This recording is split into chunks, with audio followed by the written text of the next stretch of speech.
Hope you guys like werewolves.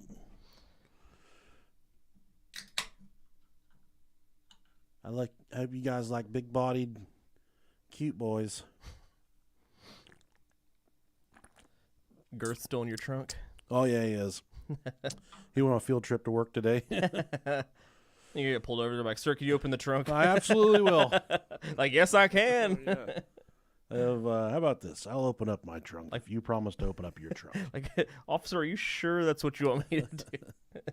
You got some real explaining to do. It'd be better if you had weapons. I don't know if you want to go back there. You know how many dead babies it took to make that thing? Yeah, Girth's in the trunk. Master Shiz 100, how you doing, pal? Yeah. Peter Martirano, Pistol Jersey Pete, how you doing, buddy? Got that fucking mob name. Show was good, man. Yeah, show was great. We had a good time. We did. Now it's off to planning the next ones. Connor Jordan said he's trying to figure out what the secret EVP said. Everybody, nobody's got it right. I don't remember what it said. It said like mine. Eat my butt. Or yeah, something. Mine was like eat my shit. Mine says I say eat my shit during mine. I think. I don't remember. Yeah, I don't remember what you said. It's all good, man. Yeah, I think mine was just eat my shit. Or all eat my ass one of the days. It's been so long. I'll have to go back and re-listen to that one. Yeah, see if we could decipher it. That was a fun one. All right. I'm ready if you're ready. I'm not ready because I don't have the recording shit pulled up.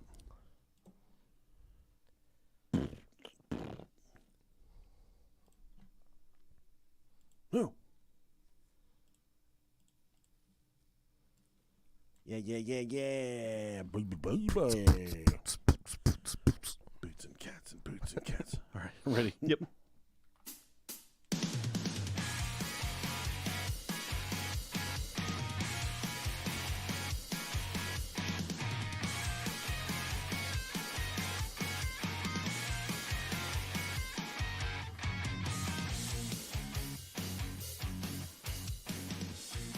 If you have shit stains in your underwear right now, you've come to the right podcast. I'm one half of the Brohio podcast. I'm the delicious Nickalicious. Got to shake that last bit off there. Yes. Yeah, I'm Rob Dog. How's everybody doing? Hope everybody had a good weekend. If you missed our live show, we're about to present you with the exact same content that we recorded for that. How exciting is that, Rob? I know, man. This is the first time we've ever done this. I know, it is. I feel like we're mailing it in, but I need to do this more often. we put a lot of research into that other one. We just didn't have time for something else. It happens. And it's a good topic, though. It is, yeah. It's good fun. subject content. Yeah. I don't know if I'm going to tell the same stories as I told in the other one. Fuck it, might as well. We can kind of just change it up a little bit, but when I will get to it later. But we're so happy to have you guys here. We're thankful. We're humbled. We truly get we're just two goofy dudes, but every time we do these live shows, it's just like a humbling experience all over again. So much fun. Cool people that want to hang out with us for whatever reason. Some bizarre reason. That think the world of us. You know, we think the world of all you guys, and we're thankful. We love you all. We care about you, your spouses, your significant others, your children, your mom, your dad. We care about everything you got going on. Your dog, your cat, chinchilla, your werewolf, hamster, Gweno pig. If you do have werewolf, send us an email, brohiopodcast@gmail.com. Apparently in the last episode, I asked people if they masturbate. Yeah, you did. We have got an avalanche of emails from fellows telling us that they just say, hey, bro, yeah, I masturbate, and then that's it. Good. Those are the best ones. And then another one, in the last episode, we talked about the shotgun syndrome in the head, where people just went, hear an explosion and wake up. I saw some comments about that, people saying, wow, I'm glad I didn't know that's what it was called. But last check, we had over 70 emails from people that suffer from the exploding head syndrome. Damn. Yeah. It's just going down. Meet me at the mall. It's going down. So, there it goes. Maybe we can. Did it die already? Jesus Christ. Didn't even last episode. It was your damn phone, man. You plug the old. Yeah, I guess I probably did it. The Chevy Suburban into it. Let's move the screens around for you so we can. No big deal, man. See what's going on here. Now I can't see anything. We gotta blow this up. Fortunately, old Google here. He lets me get it real big. Oh, yeah. Yeah. Google's good at getting it big. Let's say thank you to our new Patreon subscribers. First off, C. Bailey. C. Bailey runs. C. Bailey on Patreon. Thanks, C. Bailey, for your patron pledge. We appreciate you. And next we got Tammy Farrell. Thank you very much, Tammy, or maybe Farrell. She's Farrell. Or Farrell. For real, Farrell. And we have World's True Crime. So if you are a podcast, thank you for podcasting. Thank you for podcasting our podcast. And go check out World's True Crime. Next we got Viren Patil. That's a good one, too. Yeah. What a tricky name. Mm-hmm. A lot of V's in there. Oh, yeah. You started playing Wordle yet? No. I'm a fucking coward. Okay. Well, I help out. I help out my wife whenever she plays. Okay. All right. I'm a beast at it. But Good deal. Good deal. Shane Easterling. Thank you, Shane Easterling. If I had to take a guess, I'd say Shane's probably a fucking tow truck driver.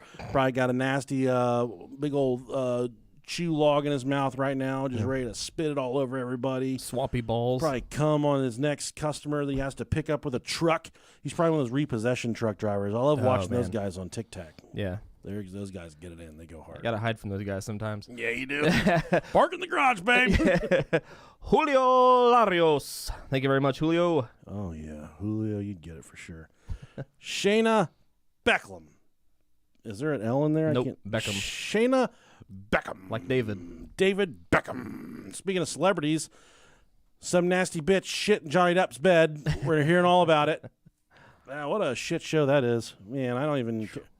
Who fucking cares, man? I feel like it's crazy that it's taken this long for the trial to go on. Yeah, I think it's really cool that he has cocaine for breakfast. Good for him, man. Mm-hmm. All right. So we had a really good time at our podcast show, our live show in Louisville. But according to the statistics, our most populous area in terms of where our listeners are would be Dallas, Texas. So damn, Dallas, California. All people from Texas like, no, Dallas, California, what the fuck you talking about? We got Texas barbecue, got none of that goddamn rainbow fucking alphabet shit. Yeah, California's the other busy place where We'd like to go there too. Yeah. But people from Texas and California, they'll duke it out, buddy. Don't mess with Texas. Bunch of fucking liberals. Snowflakes, they call them snowflakes. Goddamn snowflakes. Speaking of snowflakes, Elon Musk bought Twitter. The fucking internet's on fire. Yeah, I saw that he offered it, and then they said, we're I don't use Twitter. I don't know. Yeah, I don't know. But That's like, Twitter's fucking wild, man. all I know is when I read the Facebook comments, a lot of people on the left are really upset, and the people on the right are making fun of people on the left. I don't know what that means or who's in trouble.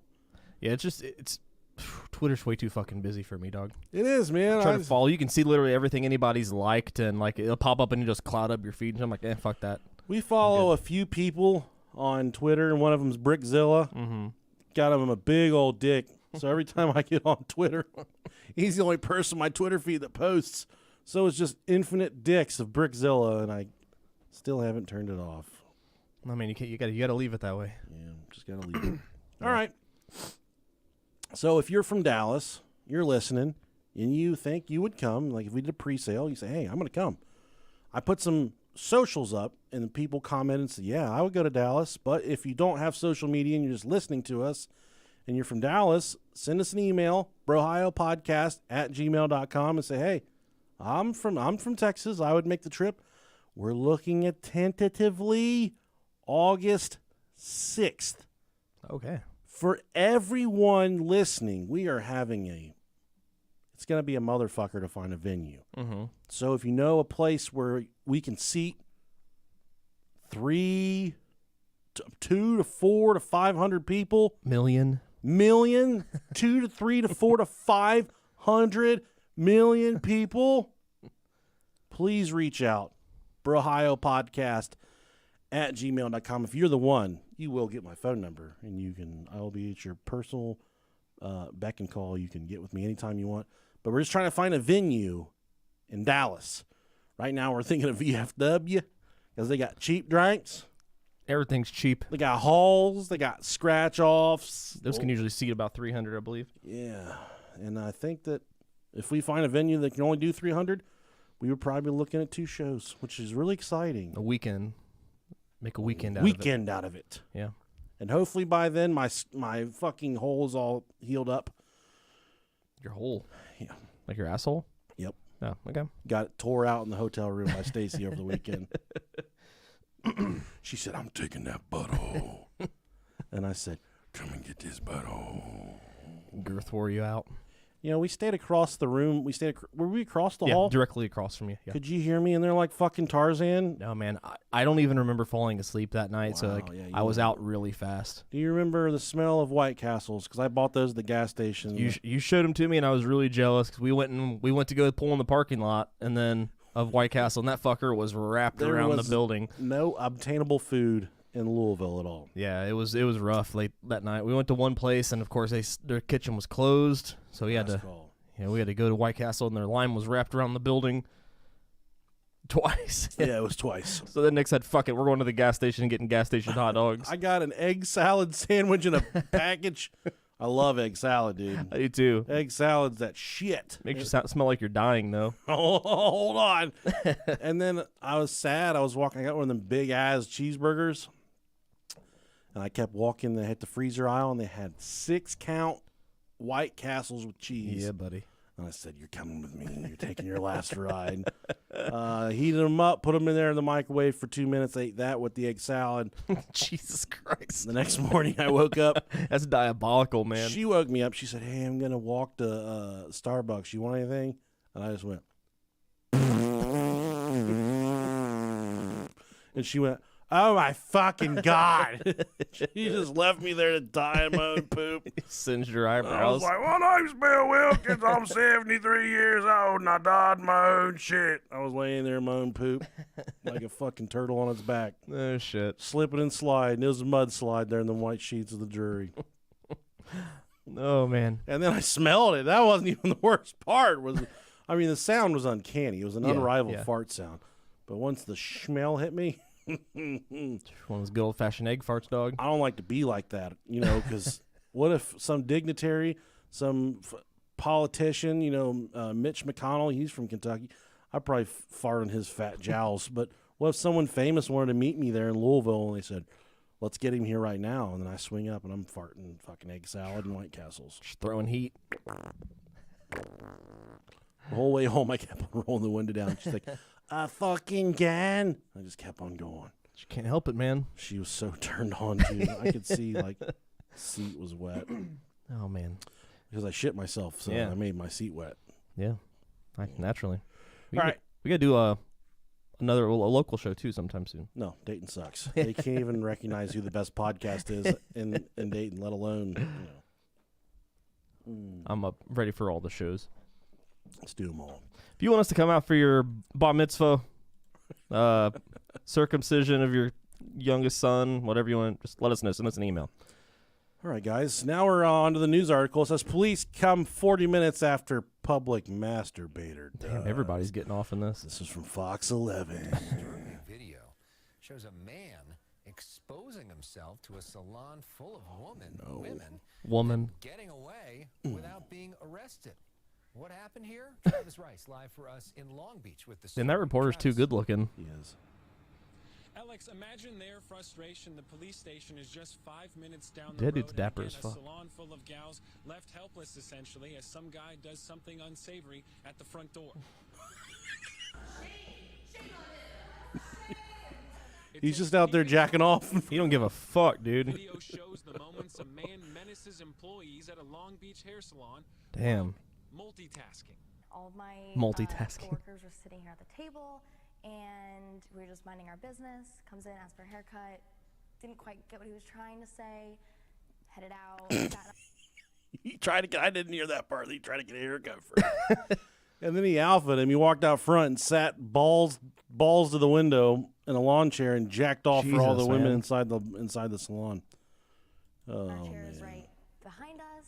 Fiona McLaughlin says the man waited outside on one of their chairs for 10 minutes before doing anything. And from there, the public indecency incident happened. In public indecency. These bitches need to hop on Pornhub because they all act like they've never seen a guy jack off before. I get it ain't right and it's wrong, it's disgusting to do at the front door of the salon. But they're interviewing these young ladies and they act like they've never seen a guy burp the gurk before, if you know what I'm saying. Well, probably not in front of their salon. I mean, no, he got his salami out in front of the salon. Yeah, it's fucking wild, man. It was the salon salami is what he had for.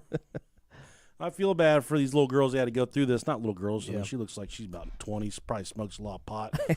Probably got her a nice studio apartment with three other girls there in the where they say Long Beach or Long Island. I don't know. Wherever it is, it's unaffordable. Let's keep going here. He just was Like just fully publicly masturbating in front of the salon. They called 911 right away. We called the cops 10 minutes later, and he was still going. And we called the cops 10 minutes after that, and he had just departed. And the cops didn't show up for another 10 minutes.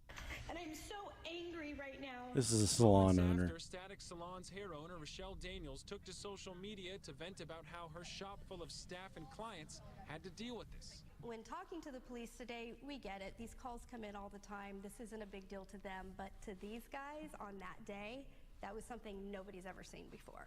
She and her employees understand the police have a lot on their plate, but their forte is extensions, not crisis management. Like you Jeez. Just go out and kick the motherfucker in the face. Yeah, that's what. hide. Like you don't want to deal with it because it's so gross and disgusting. They're upgrading security measures, but Hey, look. Sometimes when my wife's in bed, Give him that big boot. she's sleeping, and I know that when she fell asleep, she wanted me. I'll start ripping one out. Wake her up. Gets her all worked up. Look what I'm doing. I wouldn't recommend doing it on a sidewalk for some people you don't know. That's not gonna work. Yeah, that's a. Because let's be real here. If it were me and I were you and you were me, I saw some dude doing that in front of my wife's hair salon. Oh yeah, dude, it's going down. I'm coming at him. It's going down. I'm approaching him, and he's thinking I'm coming up to tell him, "Hey, buddy, nice dick, nice stroke game, man. nice stroke. You've been out here for 10 minutes, and you still ain't busted a nut." I'm gonna grab him by his dick. Yeah, he's getting an elbow upside the head. And I'm going to start sucking it to get him out of there faster. I would suck that dick. Let me help you. Yeah, hey, buddy, you need a hand with that? Seems like you're having trouble. He looked like he was a painter. He'd been working all day. He stunk and shit.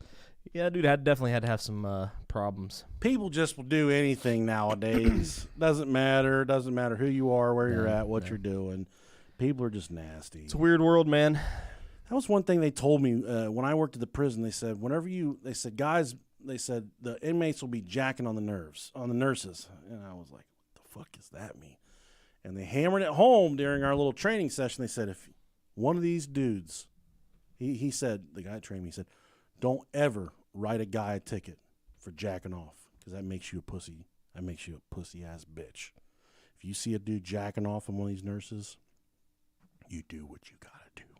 But you don't write him a ticket and send him to the captain's office because then you will forever be ridiculed for being a little pussy-ass bitch. Just because you only wrote the ticket?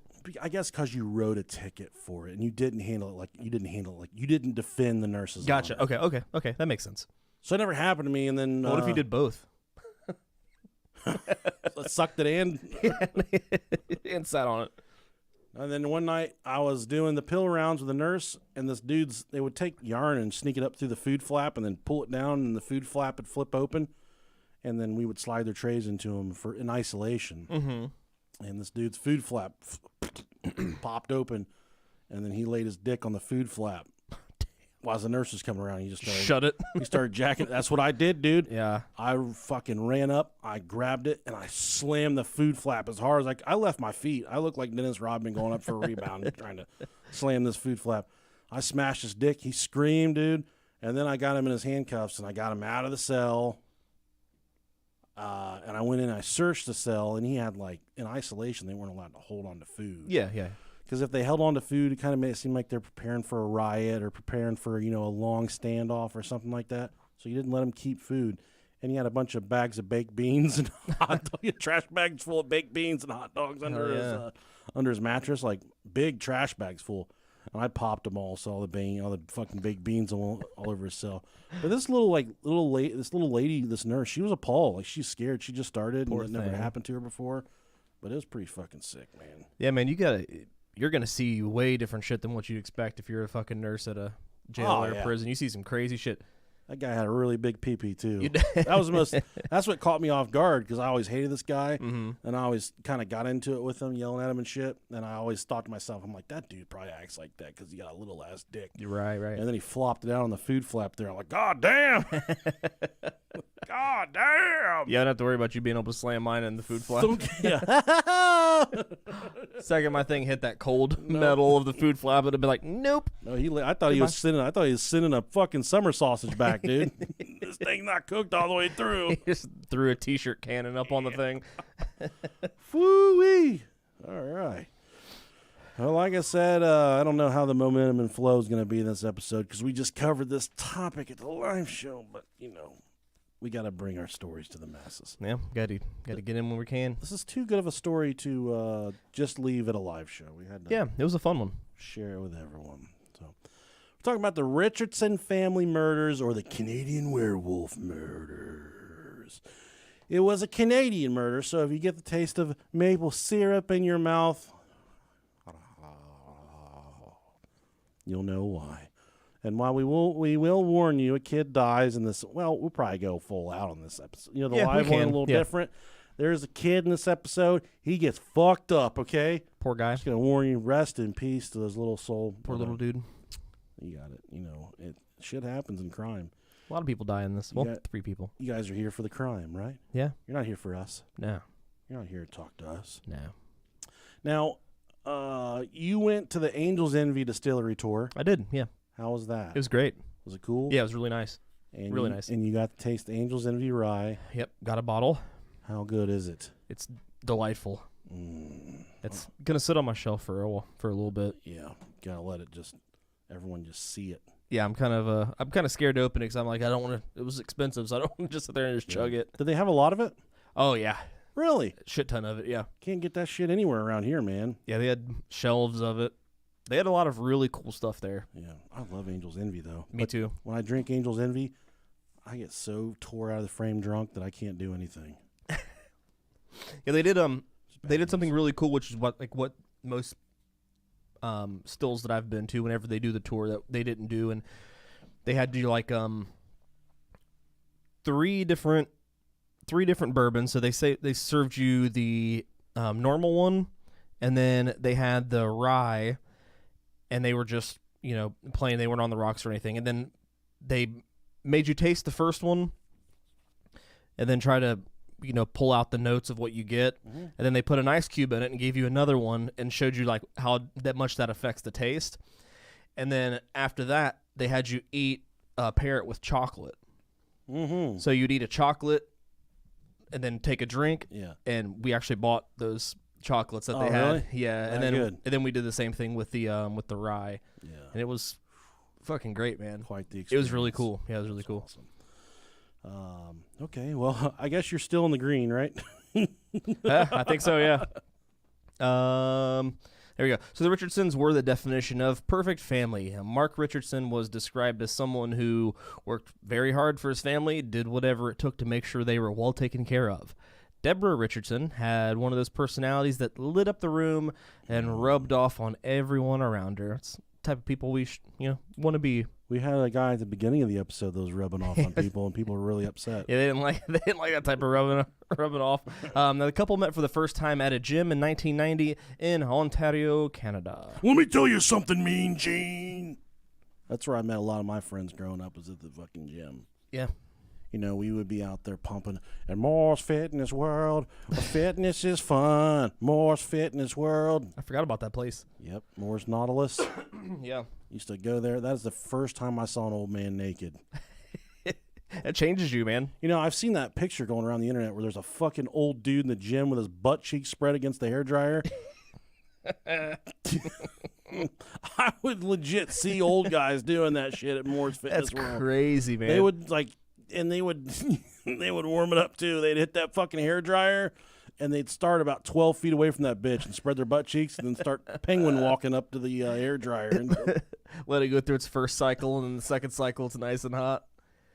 Dude, there is no shame like at all unless you've like you know, you don't realize how non-modest old people are until you go to a public gym. It's awful. It's crazy. It's disgusting. They let those fuckers hang. They don't give a shit. I think maybe your stuff gets a lot longer then. Just oh, it definitely does. Gravity sets in a lot more. But then skin covers it up too. Yeah, that's true. I don't know, but yeah, these guys at Moore's Fitness World, when I was coming of age, they would just put their butthole up to the hair dryer, and I don't know the importance. So I dry my ass off when I get out of the shower, but never I felt the need like I got to get this thing hot and dry.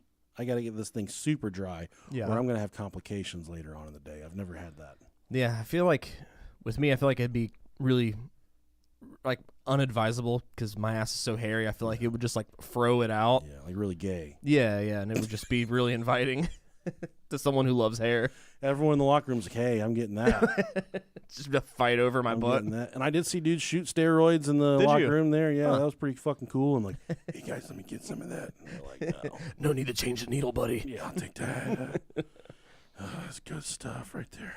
Now, two bonded, Mark and Deborah, they bonded pretty quickly, and they had an instant connection. They were both counselors for different substance abuse programs. Oh, okay. I think they are addicted to crack, is my guess. Damn. Yeah. All right. Man, they were shooting smack and shit. Yeah.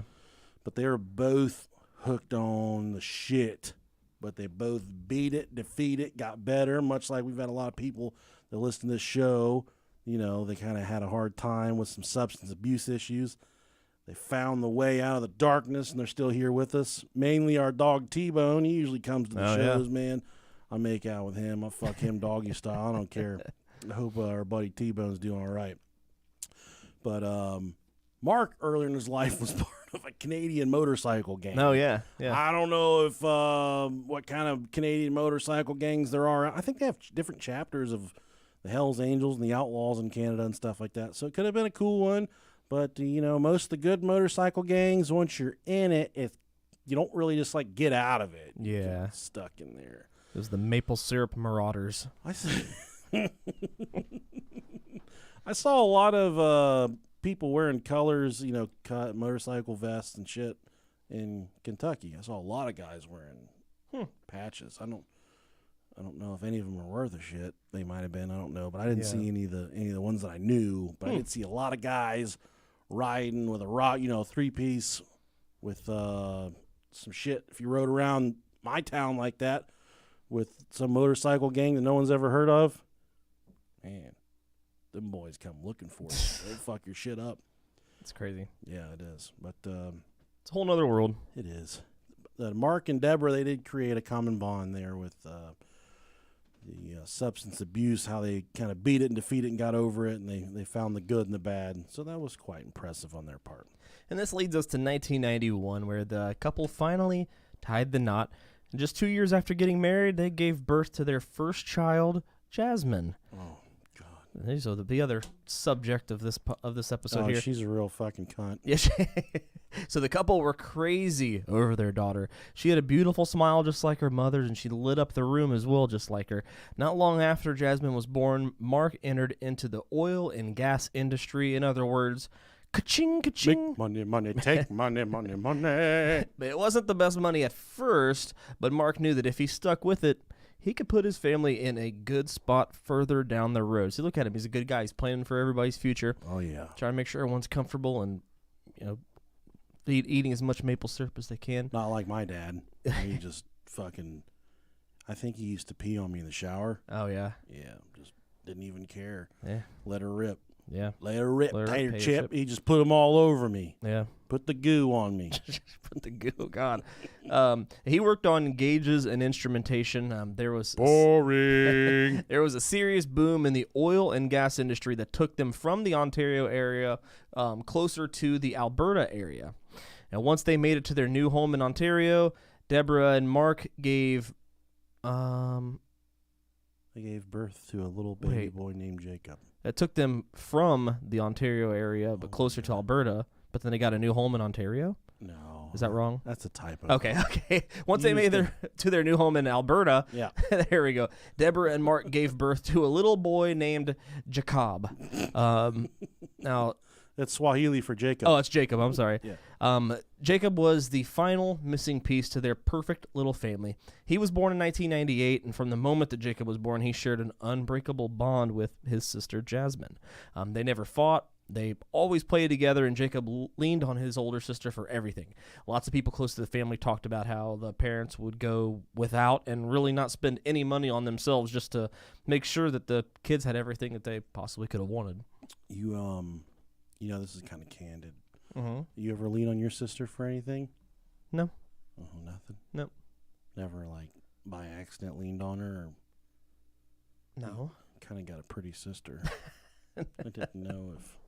Nah, it's not one of them relationships. A lot of people don't know that. We listen to this podcast.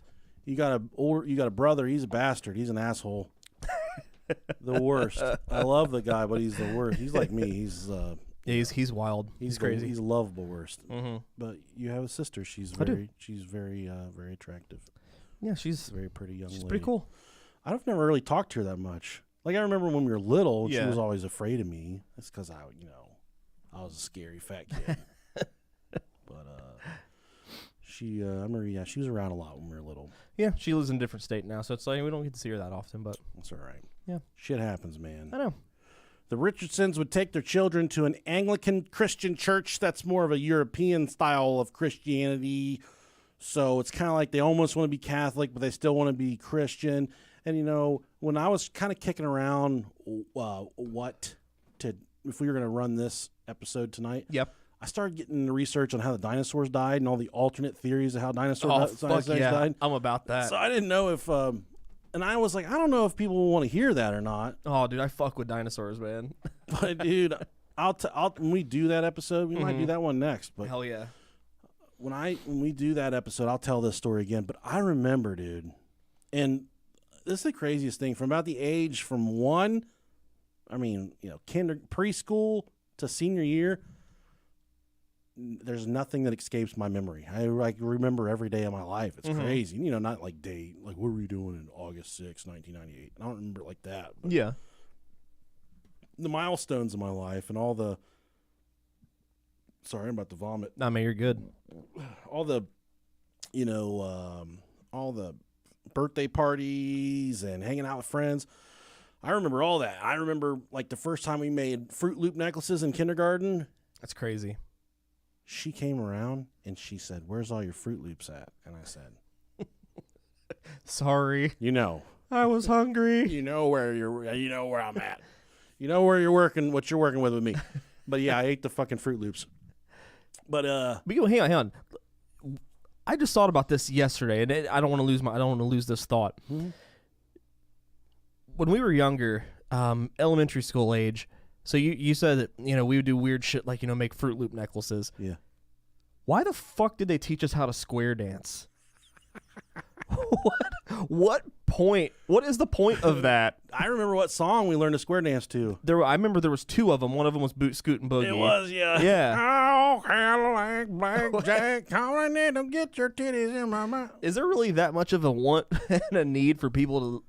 Is that just what they think white people want to do? It's just learn how to square In the dance? small town where we grew up, there was a bar called Johnny's Dating Lounge. all the hot mamas and papas would go there on the weekend. So maybe they're just trying to set us up for life, man. They're teaching us social skills, really. I thought of this last night because I was driving down the street to go get food after we got home, and there's this like community center like a couple blocks from my house, and they offer line dancing classes. And I looked at my wife and I was like, line dancing class? Why? Like, why the fuck? And I thought back and I was like, dude, we did that shit in like third grade. Like, that's crazy. We did it or fourth or fifth. I don't know. We did remember. in fifth grade for us. But, Yeah.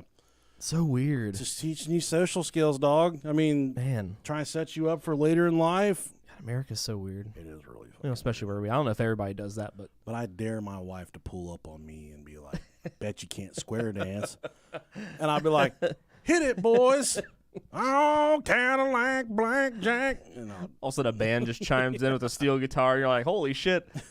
But anywho, Fruit Yeah, Loop necklaces. Second grade, I remember we had a science or a social studies book, but it talked about the extinction of the dinosaurs. Yeah. And at the time, it said there was, not a lot of people knew what happened. There's probably an asteroid. Sure. But there was a little picture in this school textbook we had, and it was a picture of the fucking dinosaurs getting on a UFO. Oh, fuck. And I remember I saw that when I was a kid, and I was like,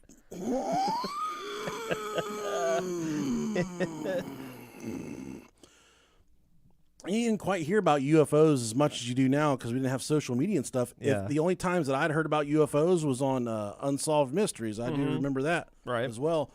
But there was pictures of a cartoon. It was just an animation. It was all, probably a pack of 40 or 50 dinosaurs, and they were single file walking onto a tailgate of a spaceship. It was like Noah's Ark, but it was a fucking UFO. And from that moment on, people would be like, well, the asteroids. I'd be like, hold on, motherfucker. Stating it as fact. Yeah.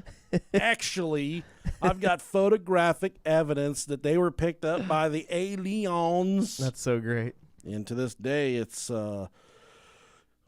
still at the forefront of my brain. And today I started looking about alternate theories of where they're at. And yeah, dude, there's a lot of people who believe there was some alien intervention going on with the dinosaurs. That's crazy. So maybe we so will. fun. Yeah, I would definitely like to do. I was obsessed with dinosaurs when I was younger. Oh yeah. I knew like every single one of them. A stegosaurus. I fucking loved Stegosaurus. Yeah. Stickosaurus. This is a liccolotopus. That's my favorite. That's my dad when he found out I lost my virginity. He started calling me, hey, liccolotopus. I'm like, you don't even know I did that. More like a suck a lot of dick. You son of a bitch. I'm a fuck a lot of butt. I'm a fuck a lot of man butt. Oh, he's so ashamed. Now, the Richardsons would take their family to an Anglican Christian church. This is, like I said, a European style of Christianity. The Richardsons would work through the church on various missionary projects in terms of helping people that had some substance abuse program issues as well. They would go to Narcotics Anonymous, and Mark and Deborah would meet with the people at Narcotics Anonymous, where they would provide speaking. Kind of like an inspirational story to the people. They would also provide mentoring services, and they helped a lot of people through Narcotics Anonymous. They had a beautiful story to tell. They kind of went from nothing, rock bottom, on the shit, shooting the smack, shooting, snorting, doing all of it, and then they kind of rose out of there and started a beautiful family. Mark got a real nice job. In 2003, Mark received a big old raise at work. Hell yeah, gotta love that. Hallelujah. And his work paid to relocate him to Medicine Hat, Alberta, Canada, which is a cool name for any place to live. This is a big moment for the family because this was a beautiful neighborhood, a great school district, and a place where they could raise their family that they could call home. Oh. With Mark's new job and his new duties, but he also had that raise, it allowed Deborah to pursue some things that she was interested in. And she started performing Wicca. Yes. Hell yeah. She was a fucking witch. So she started performing Wicca and holistic healing inside their new house. And I think, for lack of a better term, she was a fucking witch, man. That's really the only nice way to put it. Yeah, I can't ever hear about anybody being Wicca and not just think of doom, doom, doom, doom, doom. I'm not the one who's over. Careful, you're gonna get our YouTube taken away. That'll forever be my claim to fame. For I sang Voodoo on. I'm not the one who's over. Then you gotta stop. Okay, that's enough. You only do like 2 seconds of it before you get claimed. We got a copyright claim. This sounded. That's my claim to fame, man. You sounded so much like him that they were like, "Fuck yeah, we got to get his ass. We got to take him out. He's stealing." But that's the thing; it doesn't make sense because you can do covers of songs. Mine was too close to the original. They thought you just played the audio. Girl, a sneak bite into my vein. Oh man, fucking Godsmack. Never did I wanna be here again. We can't hit that harmony. That's a hard one. She was also performing Reiki lessons inside the home. That she had actually converted some of the home into a studio for her Wicca and holistic healing. She was healing everybody up in that motherfucker. Hell yeah. Anybody that needed some fucking healing, getting all put on them. They were going up in that, and they were getting healed, brought back to life. Sweet, man. So that's what it's for. Also, in my research, sorry, No, you're I good. looked at a lot of weird stuff today. Yeah. I read about this guy that was doing some Haitian travels, and he was trying to get to the bottom of the drug. They were using puffer fish venom, Oh, yeah. It's and they were deadly. stinging people with it. And this Ooh. Haitian, but whenever they would sting people with it, they would wake up and they would be like, oh. So in Hades, that's kind of like where the zombie thing originated. Haiti terrifies me. It does, but this is part of it, man. They were doing this, they were hitting people with these puffer fishes and turning them into zombies. Man. Not like they weren't physically dead, Yeah. but they were just fucked up from the puffer fish stuff. So now I crazy. want to take a puffer fish to the neck. Right to the juggler. And I also heard a man today get accused of having the same. Someone compared his scrotum to a jellyfish, and that was just something that I heard in passing today. Really? But yeah, it really made me laugh. I don't know if that's good or bad. I think it means you got soft balls, Oh. soft sack on you. You ever use that Manscaped shit? That the ball softener? I haven't used that, no. It works. I have it, but I haven't used it. It makes your balls feel like confectionery sugar. Oh, shit. I'm about to It's do all that next time. powdery and soft. Yeah. I put it on. My wife grabs my balls and she's like, "Where's your balls?" I'm like, "There." You're not gonna believe this, but your hands are completely full of my balls right now. Oh my god, they're so soft. I'm like, yeah, they probably taste 3 times as better than they feel right It just now. fills in the wrinkles. It's just like fucking modeling cement. Yeah, it's so much nicer than that. It's like one of them really smooth, wet rocks you pick up at the river. It's Oh, kind of yeah, like one yeah. of those healing Nice. stones, Mm-hmm. just like that. Oh, that's fun. Yeah. So now at this point, Jasmine was 10 years old. She was in the 5th grade, and she Still a was cunt. yeah, she was attending a Catholic school. Her instructor raved about how friendly she was and how she would always be friends with the kids that didn't have friends. She always had great grades, and she was a model honor student. Now, at this time, Jasmine was very much a girly girl. Her room, covered in pink. She played with dolls. She loved to play dress up. She was just your everyday average girl. Yep. At the age of 11, though, this is when things started changing a little bit. So it first started with the way that she dressed. She also started to wear, a lot of black makeup. She ended up maturing as well at a very young age, including physically. And those close to the family think that was a major contributor to why she was acting and dressing so much differently at this point. She started, doing the black makeup, the dark eyeliner, dog collars, short skirts and chains. She had a deep affection for Cradle of Filth, and she was immediately classified by classmates as a goth girl. I have to go back to the live show. Yeah. I made a pretty outlandish story up about you. About you coming to school and telling me you were a cutter and shit. I was trying to get a good laugh out of the crowd, which I think they liked. It worked, yeah. But when we got back to the hotel, the next morning, actually, I was talking to my wife, and she was curling her hair, and she stepped out of the bathroom to look at me like I'm trying, I got 2 pounds of egg salad and cheese sliders. So I'm just laying there, honestly, gripping to. Did you give this to me? Yeah. Okay. I'm gripping to my life at this point. Sure, yeah. Your food coma and your asshole's falling out. And I had texted you this point, but you were still sleeping. yeah. And We took a late checkout. she said, "Have you talked to Robert since last night?" And I said, "No, he's sleeping." Everybody loves when you call me Robert, by the way. Okay, Robert. And I was like, I fucking hate it. Like, I hate it so much. And she's like, "Have you talked to Robert?" And I said, "No, I haven't talked to him. He's still sleeping." He's still gay. She said, "He got really upset when you were talking about him cutting last night." No, I didn't. I know you didn't. But I was like, "Oh, really? Wow, what makes you think that?" She said, "I was watching him and he looked like he was getting tired of you saying it." And then I said, "Well, what did I do?" She's like, "You kept on saying it." What would you do if I just would have stood up and hit you? Such good TV, man. Oh, man, we wouldn't have got it on tape either. It would have sucked. But I told this story about, Rob and I were the best of pals. And then one day he came to high school and he was wearing eyeliner and he told me he was a fucking cutter. And he was screaming in the middle of the hall. He's like, cut my wrist and black my eyes. That's when I got really, really big into music. And it was just like it took over. It did. I mean, you're still the same dude. You just listen to music. Yeah. Just a little weird. But I said that you also started cutting in the hallway. And you told me you're a cutter and shit. Just spilling my blood in between classrooms. Yeah. And I kept on saying, like, throughout the episode, like, he was a cutter like Rob or whatever. And Stacy said, Robert was getting really sick and tired of you calling him a cutter. No, it didn't bother me at all. I know it did. Not in the slightest. Same thing. I know. Listen, you know how it is. Not much bothers me. Just like you. Our neighborhood, I know how it works. Yeah, I know the rules of our neighborhood. Yeah. And repeatedly calling you a cutter is not one of the rules of the neighborhood.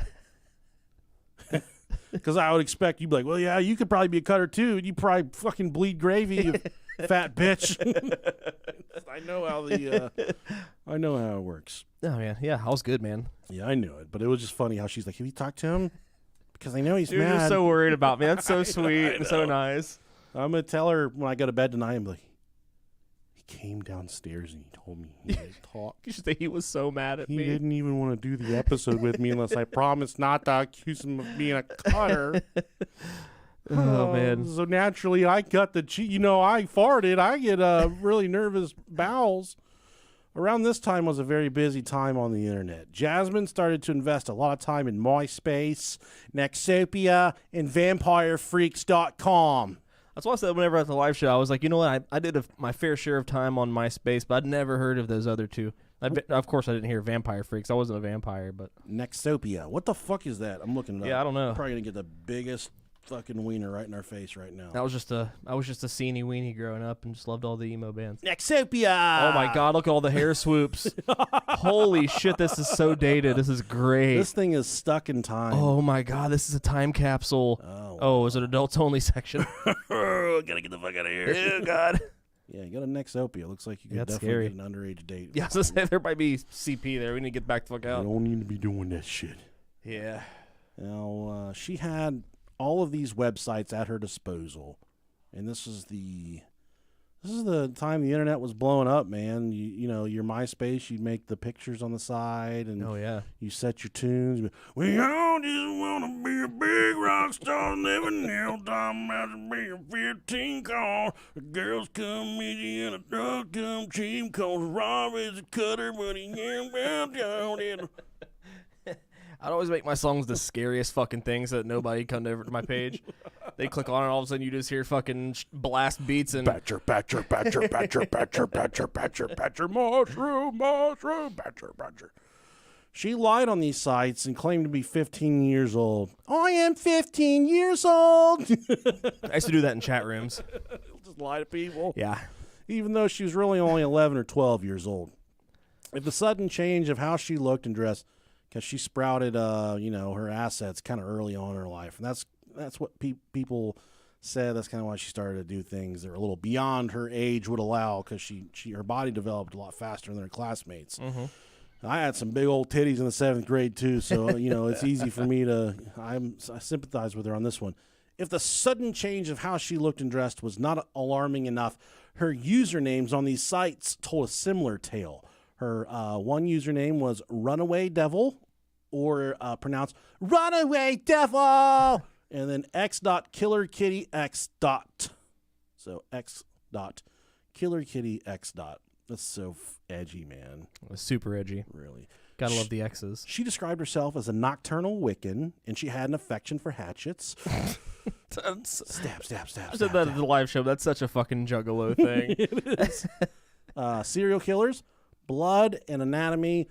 On these sites, she claimed her heroes were Marilyn Manson and Jeffrey Dahmer. They're beautiful people. They're the beautiful people. I liked listening to Marilyn Manson back in the day, dude. I think it was that album. It was that album, yeah. I liked that. I remember I went to church camp one year, and the dude next to me was like, "Hey, man, can I look through your CDs?" And I was like, "Sure." And it was like Creed, and then Switchfoot, and some other fucking dumb shit. Just Christian rock. And in the back, there was Marilyn Manson, and he looked over at me. He's like, and this story is completely authentic. He said, "Man, is this your CD?" Like in the back of the church van. Are you a devil worshiper? "Man, is this your CD?" I was like, "Yeah, my brother just got it for me, dude." And he's like, "Oh, you know he does really bad stuff to puppies and stuff." And Dude, I remember. I think everybody heard that, and it wasn't like never true. And we were heading to Seneca Lake in Ohio, or I think it's close. I mean, it's close to Ohio. I don't remember which state it was. Yeah. That's where I got on the blob and almost killed that girl too. Oh yeah. And I've never got to be on a blob, and it makes me sad. they're fun, man. Yeah. And I was deceptively heavy for my size. I'm dense. I tell people, guess how much I weigh? They're like 220, 230. I'm like at 100 pounds. You are not that big. No, but still, I like to freak them out. Yeah. And you're just you're a solid man. yeah, I can run through a wall if you need me to. Yeah. I can still do a cartwheel though. I'm nimble. I can do a roundhouse kick. I would never even say you're fat. I would just say you're just like a super thick bitch. I'm thick, Like bitch. 3C thick. I'm slowly morphing into my father. Yeah. It's a slow morph. You're just big. Yeah, Beefcake. You make a lot of beef jerky on that Traeger. That's what it is. Hey man, I gotta let you try some of that. I dude. know. Please, yes. That last batch fucking slapped. Yeah, man. I'm sad I didn't get any. If you guys have a Traeger and you want a little jerky recipe, look up Hey Grill. Her name is Hey Grill Hey, and she has a jalapeno Dr. Pepper jerky recipe. Ooh, came out really good, man. So you guys can check that out if you want. Her biography on MySpace read, "Welcome to my tragic end." God, that's so seeny weeny. When I was a young boy, my father. Going through all these changes, her parents weren't that alarmed, though. They said, this is probably a phase. It kind of comes along with the territory of her being a preteen. Jasmine, though, she started to go to these local punk rock shows, much like Rob Dog did. Love going to shows. And she was meeting up with a bunch of stinky older fuckers. And they were letting her in. They were excited for her to be there because she was attractive. Mm-hmm. She had breasts, and she was lying about her age. So they thought that she was older than what she really was. And I told Rob about, the very first show I went to was not, it was before they were Circe's. No, it's hang on. I can't remember. Hang on. It's a walk to a day to remember or some shit. A Day to Remember is a different band. Yeah, they were Metallica. Fuck me. It's a local band. Yeah, I can't remember, but before. This is gonna bother you for the rest. Yeah, pause this. I need to think about it. Okay, you gotta think about it. Got it. Okay. Against All Odds? Yeah, that was it. Good job.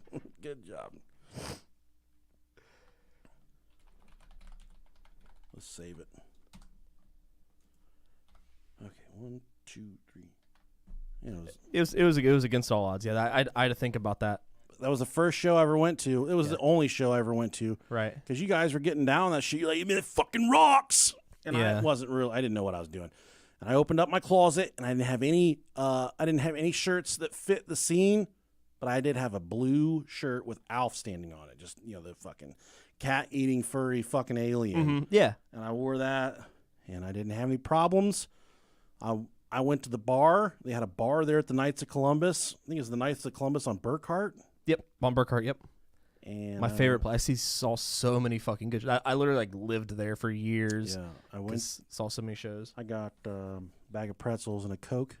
I just hung out, man. It was definitely culture shock. Yeah, but it was cool, man. I remember going there and seeing Hit the Lights before they got super huge. I remember seeing Hawthorne Heights when they were stopped being a day in the life, and they came out and it was their first show as Hawthorne Heights, and then went back for their CD signing show. Yeah, man. It was a good time. Was there a lot of people there for them? They were like the third band out of 7 that played. Wow. And no, there wasn't. You remember who was the big band that night? Oh, I remember all the bands that played that night. Yeah, there was a real shitty band that used to open up all the shows. They were called Old Blue Eyes. There was Chris Elliott's band, My Wings Denied. They played. Circe's played. A band called I think Harlots played that show. Cersei, Hawthorne. Bunch of cutters. Just yeah, it was a real heavy show. Good shit. Yeah, the easier listening bands were up front, and then the last ass end of it was all the heavy Fucking stuff. ass slappers right at the back end. Yeah, man, it was a really fun show. Good stuff. All right, you're up. Her parents realized that she was hanging out with men a lot older than her at these shows. Ooh, fuck me. And at this point, her parents realized that they needed to intervene, and they started to clamp down on her just a little bit more, but by doing so, it just made her fight back even more. Jasmine really started to act out at school and caused a lot of problems, being a real disruption. She created enough of a ruckus at school that her guidance counselor started to keep a file on her. Yeah, got a jacket on that bitch. Very telling. Many times at the school, she would cry out for someone to place her in foster care because she thought her parents were treating her so poorly. But things would get much worse when the man of her dreams came into her life. That's where enter 23-year-old Jeremy Steinke. And you guys can probably imagine what nickname we're going to give this dude. But Jeremy didn't quite have the picturesque childhood that Jasmine had. Jeremy's father was very abusive to him and left Jeremy and his mother while Jeremy was a very young age. But Jeremy's mom, she wasted no time. You know, she said, the best way to get over somebody is to get under somebody else. Yeah. And that's what she did. She started looking for she started lining up the stepdaddies for Jeremy Steinke. But all these dudes that she was bringing in the house were a bunch of abusive assholes. In one of the interviews, Jeremy Steinke claimed that his second stepfather would tie him to a chair and make him watch his other siblings get beat.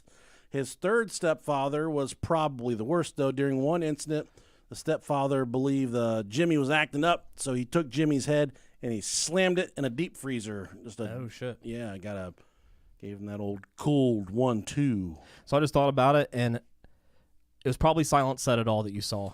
Silent Set. That's probably. That's the one with Brandon Clark was in. Against All Odds was before Silence. You know, this would have been 7th or 8th grade. So then it was Against All Odds then. Okay. Yeah. This is like their first one. Silence was whenever we were in high school. Okay. Like freshman year, Yeah, maybe. We weren't in high school yet. Okay. I want to say 8th grade, but Okay. maybe so 7th. it was probably Against All Odds. Yep. Sorry, I just thought of the other one, and I was like, maybe it was the other one. No, it's all good. In another instance, the third stepfather was assaulting his mother when Jimmy stepped in. After Jimmy stepped in, the stepfather went on to beat the living shit out of Jeremy and would actually strike him so hard in the head it knocked him unconscious. Ooh. Because of the reoccurring problems that his mother had with men, they were constantly moving from town to town. Jeremy couldn't really settle down and make any friends. Everyone thought he was a loner, kind of a stinky fucker. He definitely was. He definitely was. Jeremy had a really hard time in school as well. He would oftentimes be made fun of by his classmates because he lived in a trailer with his mom. He was also known to all of his peers as Jeremy Stinky.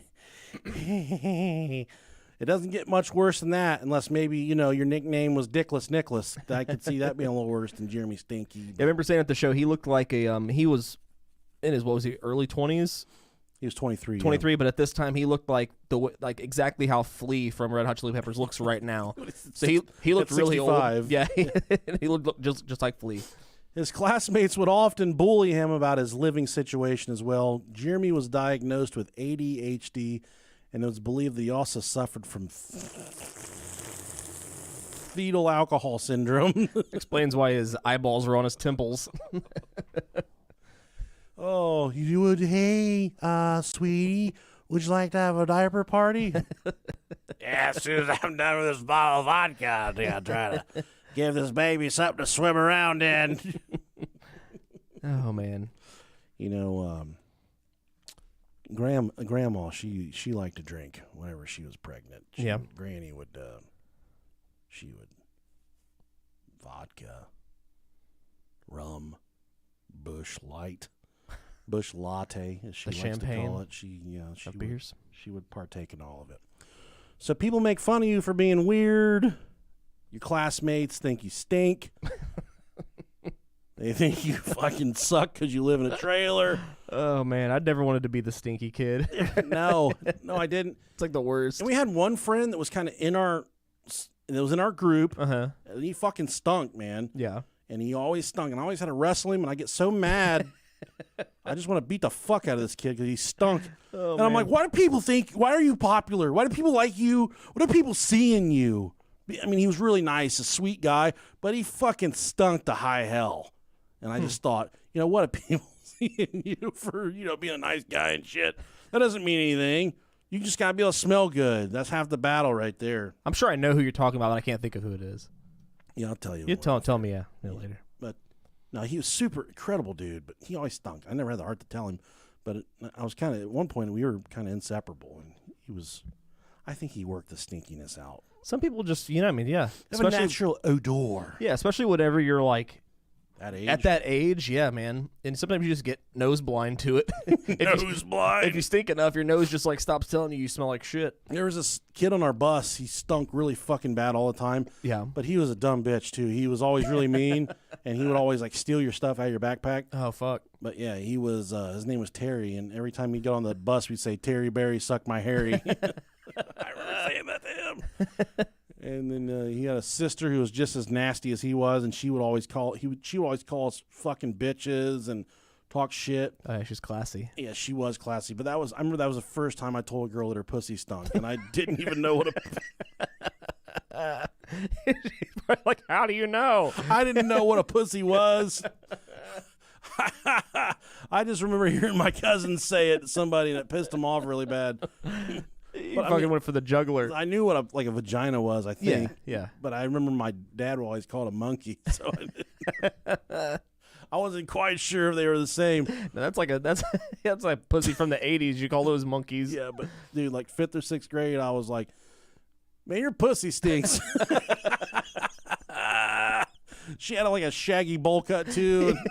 You're like fucking 6. She looked offended. She was a few grades older than me. Oh, damn, So dude. that would have put her in like high school and have some 6th grader telling you your pussy stinks. That would have hurt. You can't come back from that. I was chubby, had a bowl cut. I looked like a jack-o'-lantern. And here I am like, man, your pussy stinks. And I told her, I wasn't right behind her. I was on the other side of the bus.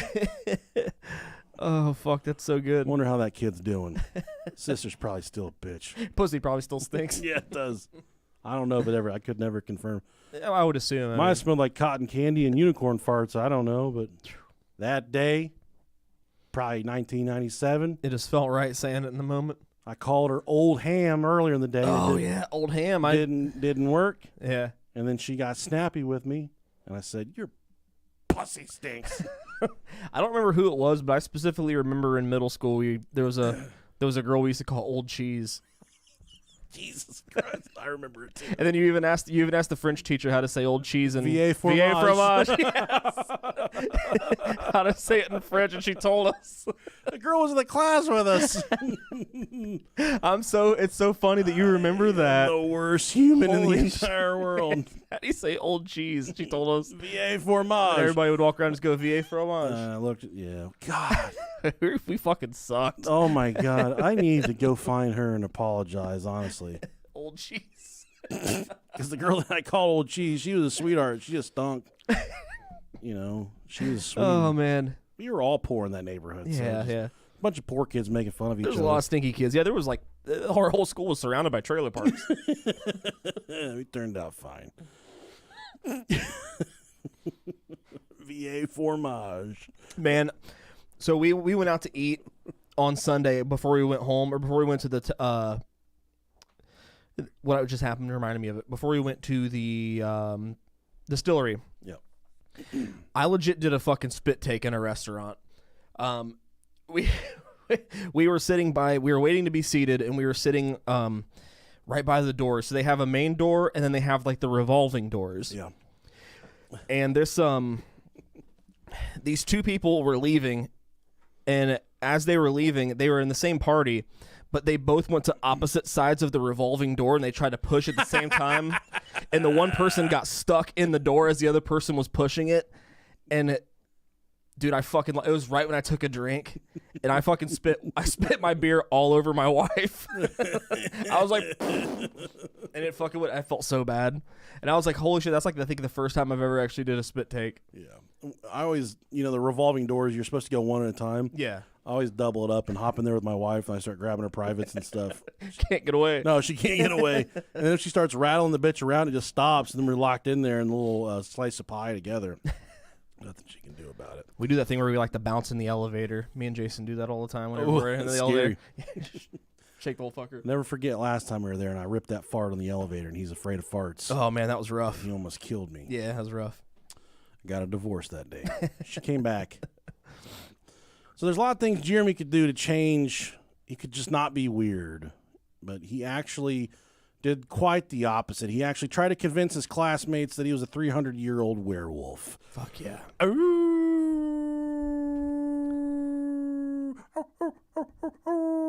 Would you rather be a werewolf or a vampire? Vampire. I think vampires are sexy, dude. Yeah, I think so too. You get way more pussy as a vampire. You get zero pussy as a werewolf. I guess that's true, yeah. Plus, you got a red rocket dick. And you're super fucking hairy. There's no argument about it. A Bigfoot might have a regular human dick, but a werewolf has a red rocket. But wouldn't you think that a werewolf would be stronger at least? Then what? A vampire. Vampires definitely are richer. Vampires are like immortal, dude. They're kind of the exception to the rule. They got a lot of different stuff going on. But look at perfect example. Twilight. Mm-hmm. I feel like the vampires came out on top on that one. For sure. I don't know. I think I'd have a better life. I wouldn't be as conflicted if I were a vampire. Plus, Yeah. I love eating ass, and I'm not going to be doing that as a werewolf, I think being a vampire is a lot more relatable because, they're already fucking dead and we're pretty much dead inside. So, I guess that's kind of... Werewolves are dead? Vampires. Oh, vampires. Yeah. I was about to ask what the fuck you meant. No. Vampires are dead. Okay. Yeah, they are. We match up perfectly. Yeah. Like a Tinder match. Yeah. But Jeremy, he would try and convince his classmates that he was indeed a 300-year-old werewolf, that he was in a werewolf brotherhood that would soon rise back to power and take over the world. When his classmates would give him a hard time, he would threaten to eat them.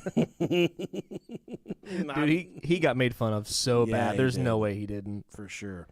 And at an early age, he really started drinking and kind of experimenting with bad drugs. At the age of 15, he got so blackout drunk that he passed out in the cold.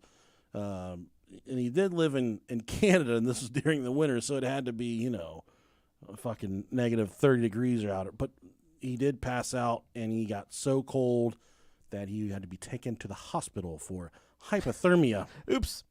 I remember this God rest his soul, he's dead in a doornail now, but he would always follow us around and try and go to our parties. And we would literally tell this fucking kid the wrong addresses. So we were all driving and stuff. We would go to these house parties, and we would tell this kid the wrong place. And he would still find us sometimes. I don't know how he did it, but he would still find us. And then one time, we were at a banger at Oppie's older brother's house. Okay. In East Dayton, or North Dayton. North Dayton. It's all the same. Yep. They claim it's not, but it's all the same. Yeah. Big house party. Mm-hmm. We told this dude that it was clear on the other side of the earth, like a half hour away. Yeah. We didn't want him there. Didn't want him. We're in there dancing and stuff, getting our funk on, and then we hear a knock on the door. And it's not the cops. Because the cops don't fucking fuck with you in Dayton like that. Sure. But then someone peeks out the side window, and there he was. And it was during the wintertime, and it was cold outside, man. And someone looked out the window, and they're like, he's here. So we turned all the lights off, and we all laid down the carpet like the cops were Holy there. shit. Because how bad we didn't want this kid to be there. Damn. This motherfucker stood out there for 20 minutes, shivering his dick and balls off. His mom just dropped him off and left. Oh, fuck. And he stood on that porch shivering Damn. for the entire time. And then we finally said, well, Jesus Christ, he's not going to go away. He knows we're here. So then we finally let him in. This dude was shivering. His lips were blue, and he had little icicles hanging off of his glasses and shit. I mean, he's dead now, so I don't care about telling this story.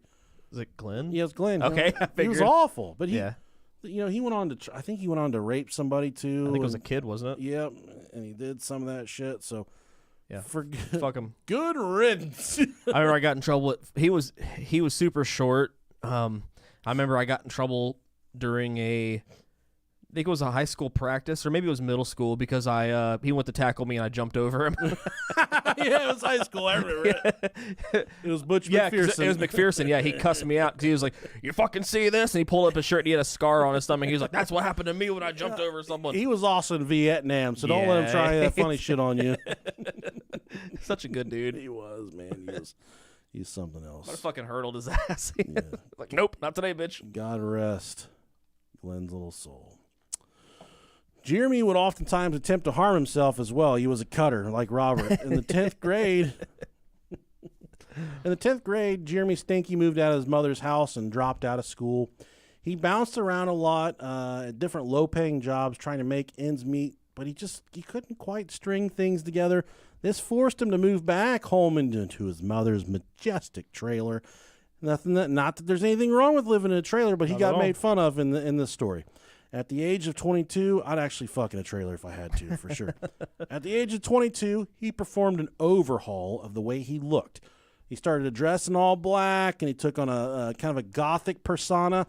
He actually wore a jar of blood around his neck that he told everyone was indeed the blood of a real werewolf.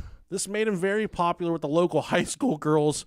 And he was very big in those circles, and what made him even more popular, I guess, was his age. He's 22, 23 years old, so he could drive. Yeah. He could buy cigs. He could buy booze.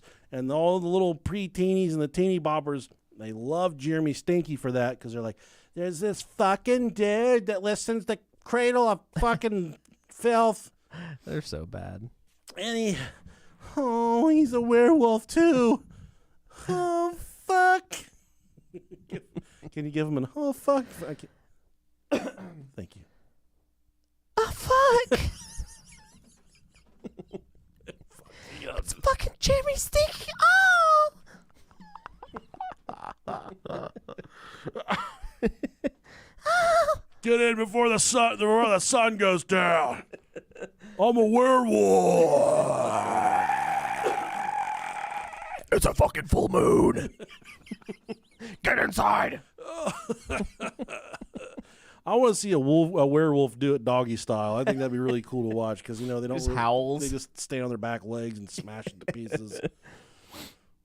But yeah, he told all these little high school girls that he was a fucking werewolf, but he'd buy them cigarettes and booze and shit. And these little teeny boppers, cut my life into pieces. This is my last resort. They were getting into it. They're all about Jeremy Steinke, werewolf man. They said he'll buy us booze. He'll suck on our titties. Because age wasn't a it didn't worry about when you're a vamp or when you're a werewolf. It don't matter how old people are. Even more so, you're fucking immortal. How old are you? Age is just a number. I'm 12. Oh yeah, I'm 1200. How hot is that? Oh fuck! Oh god! Yeah. That doesn't work for me. It does not work for me. So fucking weird. They liked that he could drive too. And the local girls described Jeremy Steinke. They called him chill, sweet, and generous. Oh. And that's exactly what you would say about someone that you're using. You wouldn't. Yeah. You're like, oh, he's so fucking. He's awesome. He's hot. He's fucking. Oh god, he's so cool. But they're like, oh, he's chill, sweet, and generous. Yes. That's their way of saying, okay, he did a lot of stuff for us. We kind of took advantage of him. He's fucking nasty, but he did us some big favors that nobody else would. He actually calling Jeremy Steinke because he smells like a wet dog. Maybe it's because he's a werewolf. He thinks he's this immortal werewolf, though, so we just let it go. It's Canada, whatever. Plus, he buys us Sparks. Sparks. Do you remember Sparks? I do remember Sparks. Well, they used to the girls at our parties used to drink Smirnoff Ice and shit. Smirnoff Ice. Yeah, they would. I I think that's all I really remember. But Smoke their Smirnoff, cigarettes and drink their fucking Smirnoffs. nasty bitches. Those fucking Jack Daniels fruit punch drinks. Yeah. Bullet. I remember one time my brother's like, man, we used to have Hairy Buffalo at our parties. And I said, what's that? He said, you take Everclear and mix it with fruit. And I was like, where do you get Everclear? He said, you got to go to Indiana to get it. So that day, me and Mike G went to Indiana, and we got Hairy Buffalo. Oh, man. And then Mike G's like, how the fuck do we make this? I said, we just take a bucket, and we fill it full of fruit and this shit. And then we had a party that night at my house. Every person that came to that party got vehemently sick and suffered from alcohol poisoning. Yeah, man. I had to pull up the carpet in my living room because there was so much fucking vomit in my living room. I had to replace my carpet. Is that just like 151? Is that what it is? Something Everclear? like I don't know what it is. It's just fucking gasoline. It's just corn. The bottle, there's a picture of corn on it. That's all it is. The fucking mash is nothing but corn. It tastes like straight fury and anger. Yeah. It's not. Moonshine has a okay taste to it. Everclear tastes like straight kerosene. Yeah. But the girls like, hey, strawberries made me poop my pants. And they all did. Yeah, they did. They all pooped. If all the guys, they were trying to get with the girls, but everyone was so sick from the Hairy Buffalo. The girls are just making up shit to not have to do things with these guys. Like, I fucking shit in my pussy. I got shit in my pussy. And they knowing all the girls, they probably did. Yeah, they did. They were passing out shit. Next morning, I woke up. It looked like a goddamn morgue in my living room. I never experienced anything like that before. That's crazy. It was like my second week alone, too. It's one thing I never did, man. I never did the whole party thing throughout high school. There was about a 6-month span where it got pretty sticky for me. That was fucking triple X, man. Yeah, fucking dude. Straight edge, dog. Good for you, pal.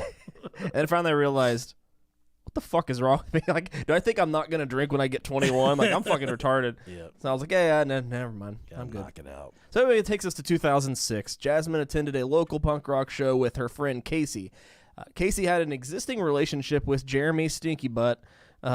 Casey was quite the matchmaker. Jasmine and Jeremy Stinky hit it off almost immediately. Hell yeah. They talked, and they hung out the whole night at the show. At the end of the night, they exchanged MySpace names and phone numbers. Holy shit. They're traveling fast. My tragic ending. Moving fast there. So their love blossomed through MySpace and emails that they passed back and forth. On February 5th, 2006, they became a couple. Jeremy asked her to be his girlfriend via email, which is, the perfect Hot. way to get a girl's fucking heart right there. Erotic. Yeah. They shared their first date as boyfriend and girlfriend only a few days later at another punk rock show in Alberta. It was an all-ages show because that's the only fucking way that she could get in, of course. Their secret relationship really took off thanks to their secret phone calls and their constant conversations online. On the phone, Jeremy Stinky would call her and serenade her with screaming the hardcore songs that he wrote about her. I'm like, no, that went down, dude. I can't imagine. I think that the fact that she even found it hot or whatever, that this 23-year-old man was calling her and singing these stupid songs to her. They're like, I tear my heart open.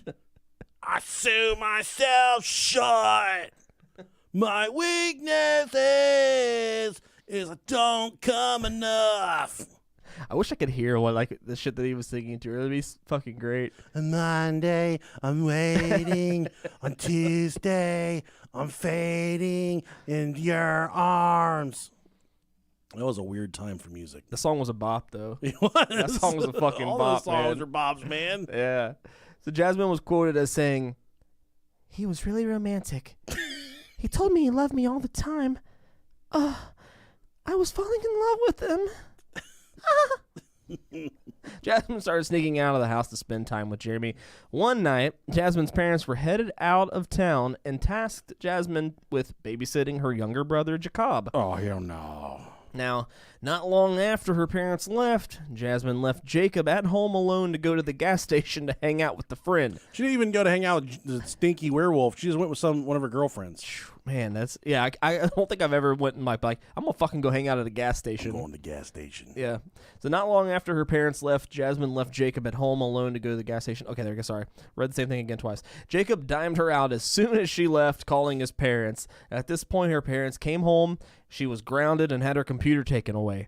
Oh, motherfucker. Of course, this is going to throw a couple sticks in the spokes there. So Jasmine had to go to great lengths to correspond with the werewolf at this point, utilizing computers at her middle school. One of the messages from Jeremy, the Soul Eater, as he was called.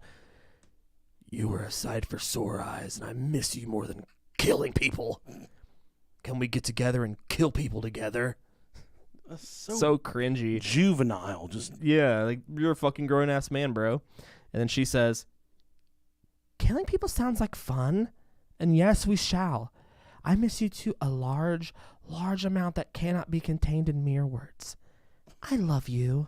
I remember there was this couple, in middle school. So weird. And they were kind of one of the first couples that were kissing, Yeah. public display of affection and shit. Mm-hmm. And they would talk to each other like, oh, you're my widow, could you, but yeah, oh, I got you. Oh, man. I like your sandals you're wearing. You're gonna give me another kiss. And they would both talk to each other like this. Crazy.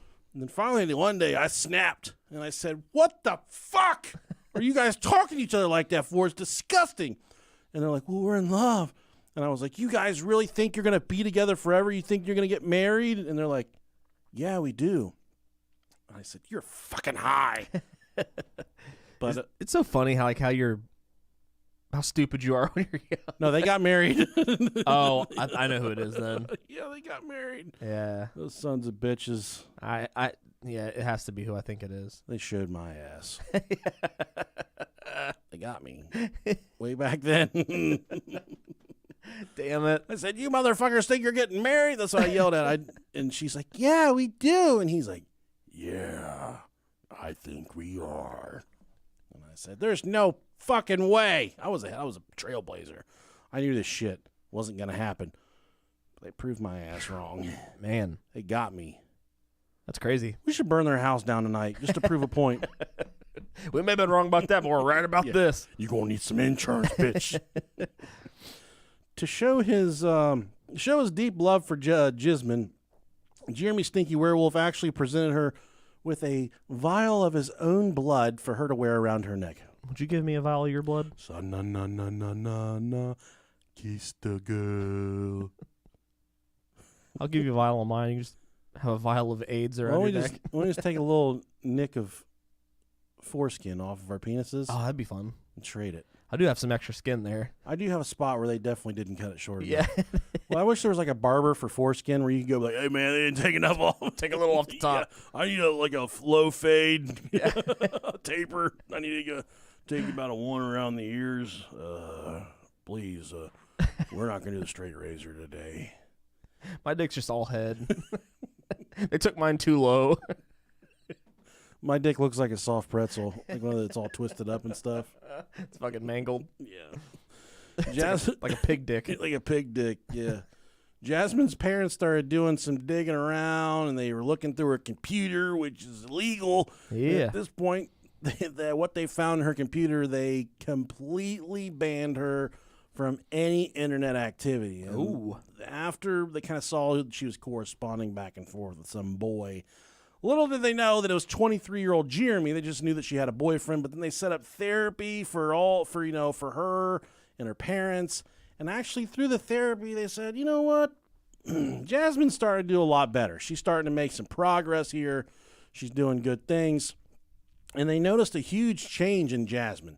The therapist said, "Well, since she's doing so well and she's being so responsive with therapy, I think you guys should probably reward her, give her some type of positive reinforcement, like she's a fucking Labrador Retriever. Give her a little clicker and a treat. Yeah. Give her a little something to celebrate her just her doing better."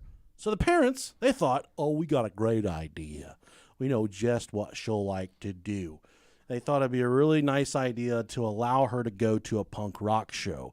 Same place where she's getting her shit pushed in by this 23-year-old guy. Yeah. But they said, "Hey, we'll let you go to this punk rock show, but we're going to go with you and we're going to watch you." That's a good compromise. That's a compromise. Yeah. Yeah. Good compromise. Because they're fucking hating their lives sitting there listening to this newfangled kid music. Maybe they weren't. Who knows? Nah, they were. But they went to the live show. They lost track of their daughter, Jasmine. They're looking all over for her. Easy to do.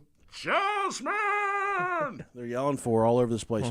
Then they go outside in the alley. In the alley behind the venue, they find Jasmine making out with old 23-year-old Jeremy Steinke Werewolf. Did they know that he was a werewolf immediately? I do not know, but I do know they went in the alley and they found them making out, kissing tongue style. That's so romantic. Or as they like to call it back in my day, tonsil hockey. They were getting it in. And mom and dad at this point, they gave her the death sentence grounding. They said, bitch, whatever you think you're doing for the rest of your life, you are not doing it. And they gave her the death sentence grounding, and she was no longer allowed on the internet. She was not allowed to correspond with Jeremy Steinke on any platform for any reason. Were you ever grounded for life?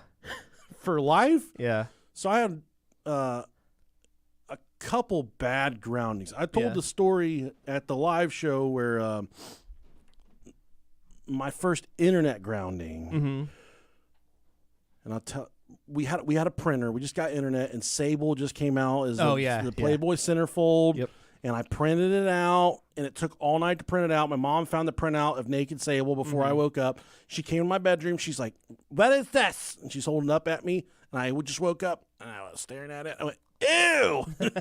So then she immediately blamed my brother. You know, away she went. Your dad dimed you out? My dad's like, that was Nick. He watches wrestling. That was Nick. That's a wrestling girl. Because he watched wrestling with me. Of course he knew, yeah. Dads always know that shit. My mom always bitched me about cleaning my room, which, in hindsight, it was pretty fucked up sometimes. Sure. But if I wanted to go somewhere or I wanted to have somebody over, that bitch had to be clean. Yeah. I don't ever remember your room being, like, crazy dirty. It had to be clean. And one time I called, there was a big pool party going on. Everybody was going. And I said, "Can I go to the pool party?" She said, "No, not a chance, because you haven't fucking touched your room in weeks. It's disgusting." And I said, "Well, if I clean it now, can I go?" She said, "No, because I've been telling you to clean your room for a month and you just haven't done it. No, you don't get to just, reap the rewards of being a good kid and be a shitty kid." So I said, bam! And I went around the corner, I punched a hole in the wall. Fuck. And we were all good kids. You had a Kyle moment. None of us were bad kids that did shit like this. Fucking took a sip of your Monster Energy drink and fucking blasted a hole through the wall. I sat up in my room all night. I said, just stewing. Fucking bitch, I'm killing them all. And my dad gets home and he's like, "Nick." I said, "Yeah." My dad never fucked with me. He's a nice dude ever. Super nice. Never ever messed with me for anything. He's like, "Come here." I said, "Okay." And I knew, like, I was so comfortable with the way my dad treated me. I knew I wasn't in trouble for anything. Sure. And I get to the bottom of the steps, which is where I punched the hole in the wall. He's like, "Where'd that hole come from?" I said, "I don't know. I got no idea, man." He said, "Let me see your fist." I held up my left hand, which I'm right-handed. Nothing. He's like, "No, let me see your other fist." I hold it up. There's big gashes on my knuckles. He said, "Where'd that come from?" And I said, "I fell." "Where'd you fall at?" "On the steps." Okay. "Hold your knuckles up to that hole in the wall." It looked like I was unlocking some secret cave in a tunnel 25 stories underground. There's only one knuckle in the entire world that can fit this fist mark in the wall. Man. And it was like, as soon as my fist went up to that hole, it was like, vroom. You just hear the tumblers. Yeah, the lights in the room starts. Whoa, whoa, whoa, whoa, whoa, whoa, whoa. And I look over at him, and he's just shaking up. He's like, "You're grounded for the entire summer." And the summer had just started, too. Oh, man. He said, "You're grounded for the entire summer, and you're going to pay to fix that." I'm like, I don't want to fucking be alive anymore. Oh, man. But, dude, I took it on the chin. Summer's 3 months. I paid my fucking dues for a month. Didn't say shit. Didn't ask to go anywhere. I got little honeys outside throwing rocks in my window. Like, "Hey, girl, I'm grounded for the summer. You better find somebody else to kick it with for the summer." But when I come to school, I'm fucking everybody. I was letting them know. Slinging dirt. Yeah, I'm fucking dudes, dads, women, teachers, janitor. I might fuck the librarian. I don't know. But I was ready to go. But after about a month, Charlie came. They let Charlie come over and talk to me. Yeah. Charlie's like, it's a big. It's the other big pool party for the summer. And he said, you want to go? I said, I can't fucking go, man. I'm grounded. The fact they even let you in here to speak to me, I don't even know what you did to get. But they knew Charlie was like, he's like a brother. He stayed there a lot. Mm-hmm. So he's like, all right, man. Sorry I couldn't help. And I said, that's all you're going to do for me? You're not going to ask them? You're not going to beg him to ask if I can go? He's like, you're grounded, dude. You know what I mean? I can't help you. So I went downstairs, and I just stood there. And then my mom's like, what? And I said, I've done a pretty good fucking job at being grounded for a month, Mom. And she's like, yeah, you got 2 more months to go. I said, no, hold on a second. I just... and I started pleading my case. I've been good. I've been helping around the house. I was doing dishes. I was, cutting the grass without being asked. I was being a good kid, man.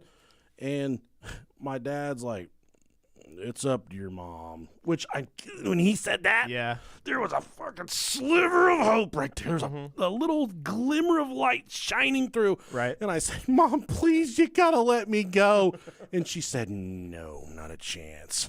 So I said, okay, I got this. I went back around the corner. Charlie's like, so you can't go? I said, I'm going to annoy them so badly that they're going to kick me out of this house. And he's like, okay. And I start taking my clothes off. And Charlie's like, what the fuck are you doing? I'm like, I'm leaving my underwear on. Just bear with me for a second. I got this, bro. But I got stripped down to my underwear, boxers, and I hiked them up my ass, and I curled them up underneath my balls. And I went out there, and I was like walking like a chicken or a duck. And I was like,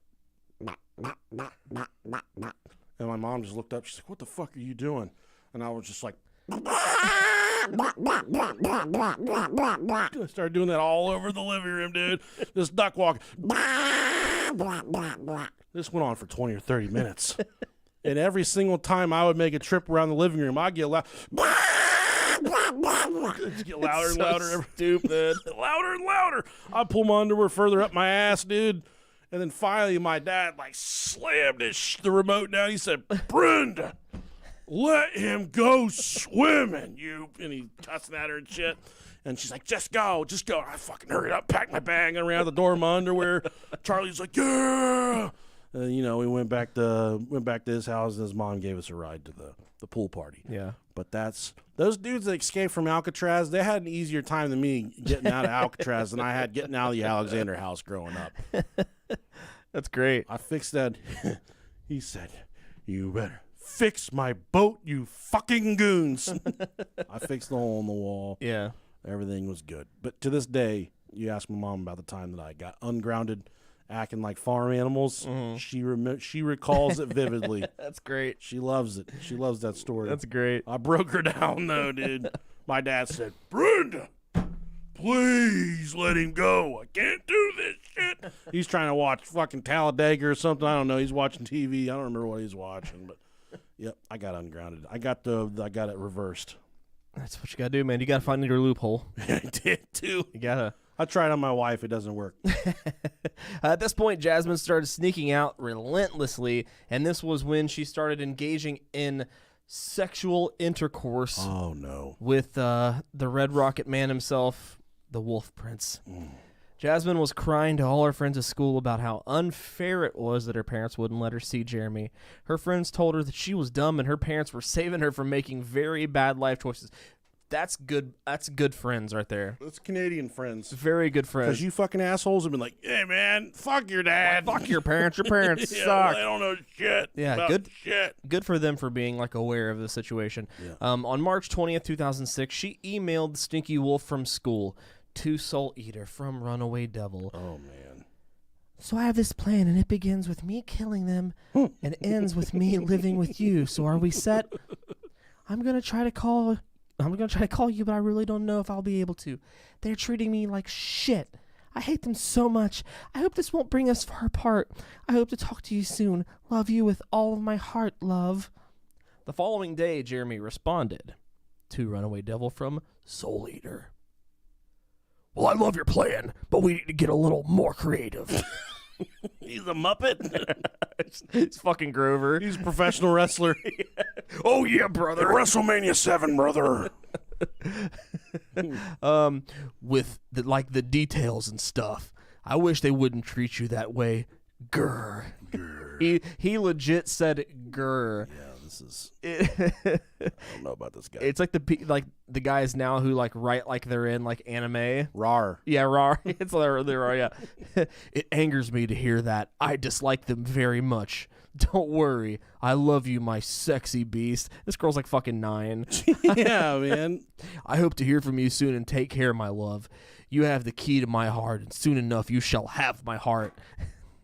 If I die, because if I give it to you now, I die. And you won't be able to hear how much I love you. That makes no fucking sense. Stu was definitely huffing paint thinners. Yeah, he thought he was like so poetic and like intelligent and shit. This is when the plan was set in motion for the two to kill Jasmine's parents. A few days later, Jeremy posted a very ominous blog posting. In his blog post, dated March 24th, 2006, it says, "My girlfriend's family are totally unfair. They say that they really care. They don't know what's going on. They just assume as their greed continues to consume. She is..." What's so funny, Robert? No, I like it. Keep going. "She is slowly going insane. She continues to think that I came into her life to help her out and to stop what they keep trying to shout. It's all total bullshit. Where are you? Their throats I want to slit. They will regret this shit they have done, especially when I see to it that they are gone. They shall pay for their insolence. Finally..." What is insolence? Is that like insulin? Is that like, that's for diabetics? He's going to make them pay for their own prescriptions.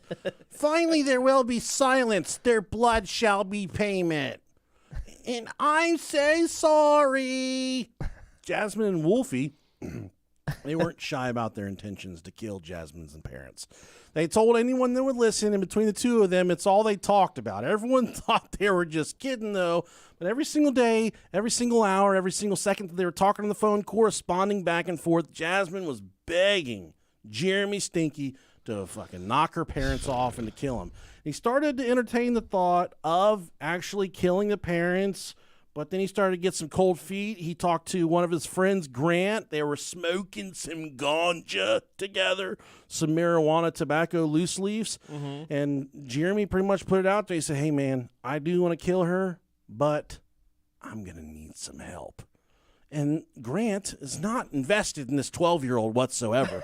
So Grant says, "Hey, man, what the fuck are you talking about?" Yeah, that's some crazy shit. And Jeremy says, "I just need somebody to help me kill Jasmine's parents.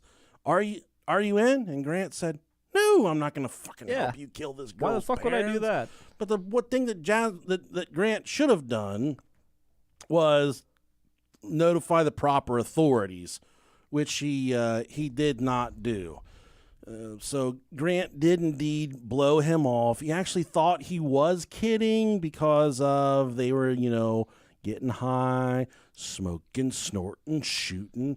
They were doing some type of, illegal substances. So sure, doing it all. Passed it off as a joke. And then on one, I think this is a Facebook post, Jeremy Steinke commented on somebody's status. He said, someone was talking about how much they hurt or something. And then Jeremy said, "Oh, yeah, laugh out loud. Hope you enjoy hitting yourself. I, on the other hand, would rather be morbid stuff to others like Jazz's rents, for example," which means Jasmine's parents. Yeah. "For example, which I'm going to do this weekend."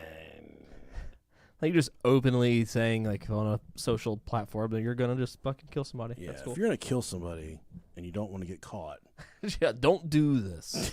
This is what to not do. Yeah. Saturday, April 22nd, 2006. Jeremy spent the entire day getting drunk. He was drinking beer all day in his mother's trailer, followed by a bottle of vodka. Jeremy went to his friend Jordan's house and begged him to help kill Jasmine's parents. Jordan, naturally said, fuck no, I'm good. No, thank you. One beer? What? 2 beers? What? 3 beers? What? Vodka? What? The werewolf then went home, watched some movies, and went out again. Holy shit, that was aggressive. This time to buy some cocaine, using it at the dealer's house. He couldn't even wait to get the fuck out of there. He used it at the dealer's house where he bought it. And Think about it. That's the safest place to do it, man. I guess so, yeah. This went on until about 3 a.m. the next morning. He arrived at Jasmine's house around 4 a.m. and woke her up by throwing pine cones at her window. Covered in poop. Jasmine opted to let the wolf in through the basement window. The problem was, this dude was so fucking obliterated that he crashed through the window and ended up waking up Jasmine's mom. And Jasmine's mom, when she woke up, her immediate thought was, oh, fuck, Jasmine's... Fuck! Oh!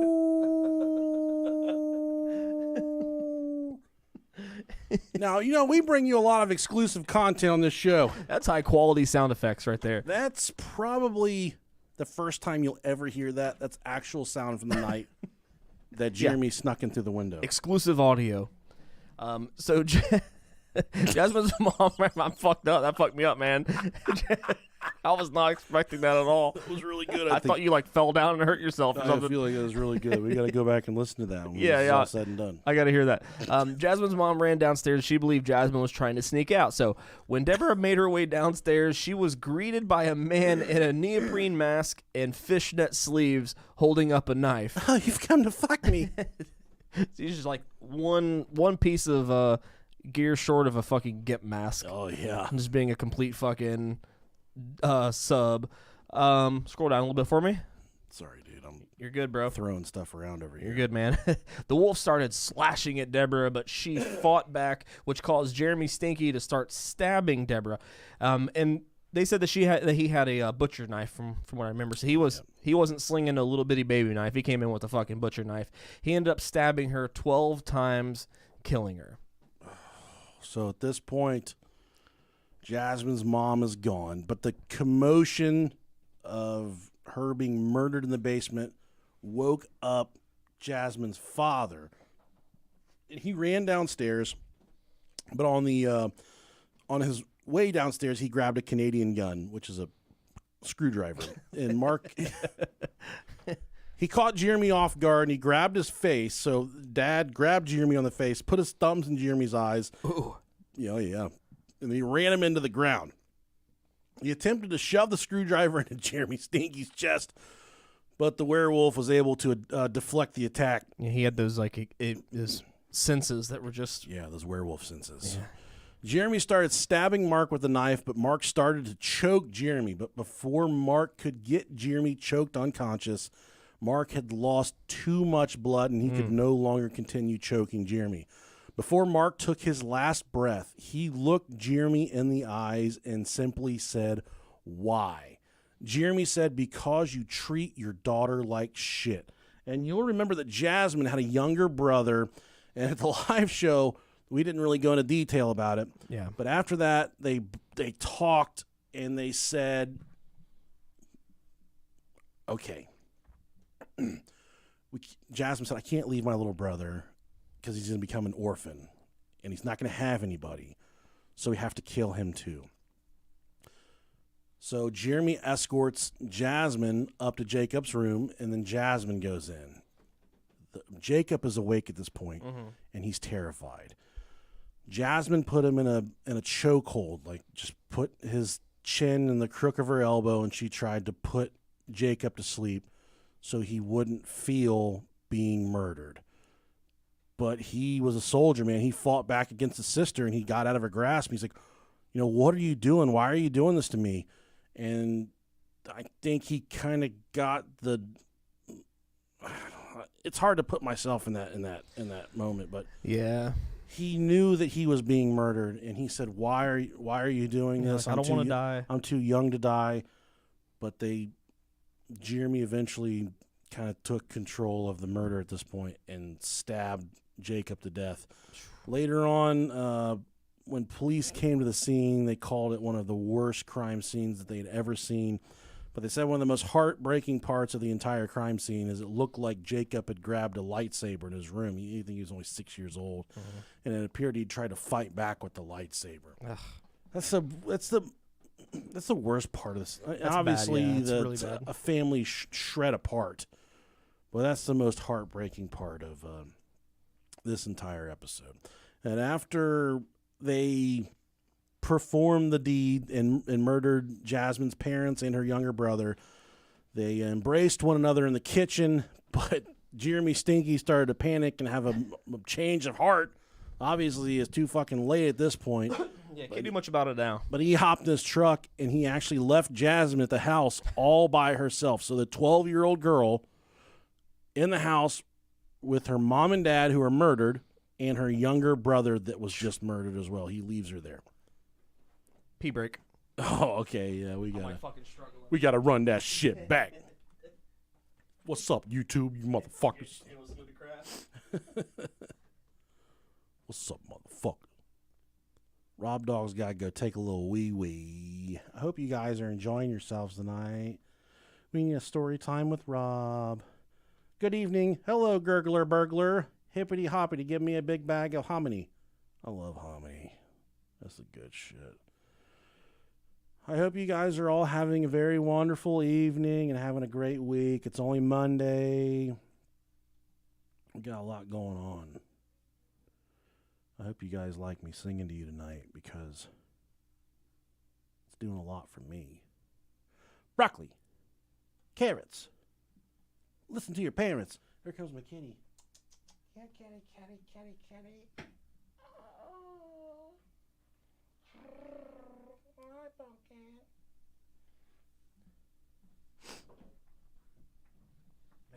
Love you guys from Enon. Enon. They got a really nice romantic beach there. I'm going to go pee too. Go ahead. Man, there is nothing better than the feeling of having a freshly emptied bladder. Oh, I know. Coming. Oh, hey there, Pumpkin. Okay, now it's my turn. How's everybody doing? Oh, yeah. Oh. Oh. Hi, Pumpkin. You're a dirty girl.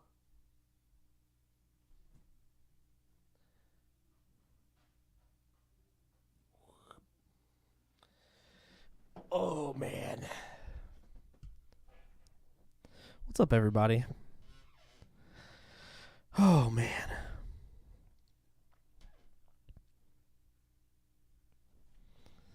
Have I missed anything? Storytime drop. Yeah, I'm doing another one this week. I finally got everything from my old computer moved over to my new one. I've been taking my time doing it. I'm very lazy. Well, I'm lazy, but I'm also fucking literally busy every day of the week besides Fridays. Let's see here.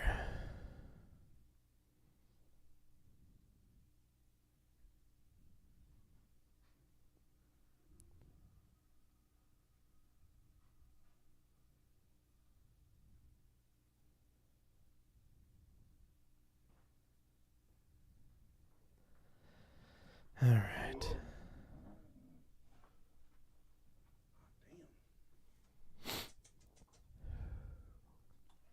Oh.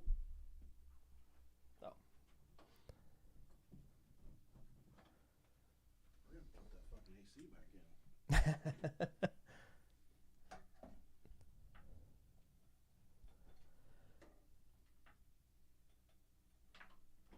in. Excuse me.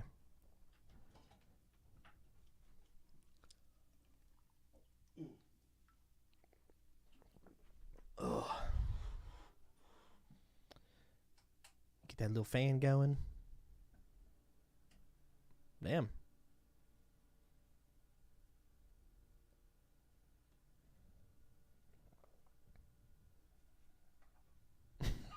I don't know if there's like going to be a center point for it.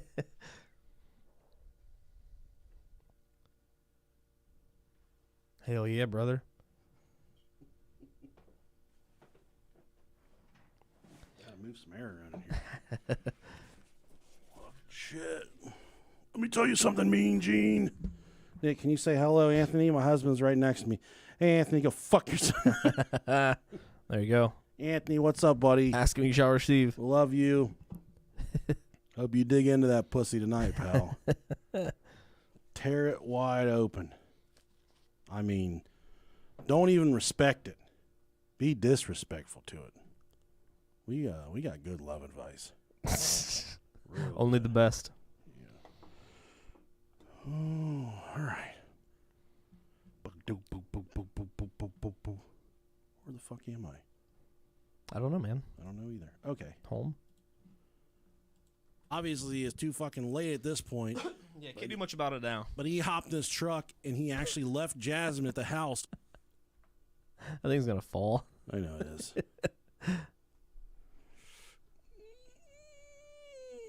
Whatever. Let's finish the episode. Fuck it. And 3, 2, 1. All right, so Jasmine gets left at the house. Good for her. Yeah, so at 5:25 a.m., she ends up hailing a cab and goes to Jeremy's trailer. They scrubbed his truck of all the evidence that they had and threw away all their clothes in a dumpster behind an apartment complex. They celebrated by going to a house party thrown by some distant friends. The couple, pretty much seemed elated, like they just hadn't committed a 3-person murder. Yeah, they're doing a really good job of playing like they had not just done what they did. Just living their best lives. Yeah. Give me a scroll. Oh, I'm sorry. You're good, man. Sorry, man. They were all over each other that night. Fuck you. God. Jeremy told a friend at a party that they gutted Jasmine's family like a fish. The next morning, a 6-year-old from next door went over. You can explain this as much detail as you want. She also said at the party she was bragging that she could hear her little brother gargling. Yeah. She said that. Yeah. Whenever that happened. So the little boy was a next door neighbor that played with her brother. And he asked his mom that night if he could go, or that day if he could go over there and play with them. And she said, yeah, sure, why not? So he walks over, he knocks at the door, doesn't get an answer, but he can see into the windows. He sees their bodies. He sees blood.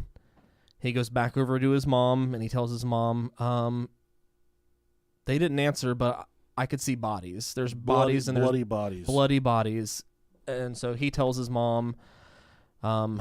His mom, of course, calls the popo. Police said, like Nick said earlier, that it was the worst crime scene that they'd ever seen before. They initially thought that Jasmine had been abducted because just by looking at the pictures inside the home, they saw the 2 parents were dead and they saw the younger brother was dead, but the 12-year-old girl was indeed missing. That was until they saw a handprint on the light switch in Jasmine's room. And that kind of piqued the interest of the detectives and the police because usually criminals aren't aware of light switches and definitely don't go out of their way to manipulate the light switches when they're going in and out of rooms in a massacre like this. So police kind of thought that something might be off at this point, but little did they think they didn't think that this 12-year-old girl was capable of such atrocities in this home.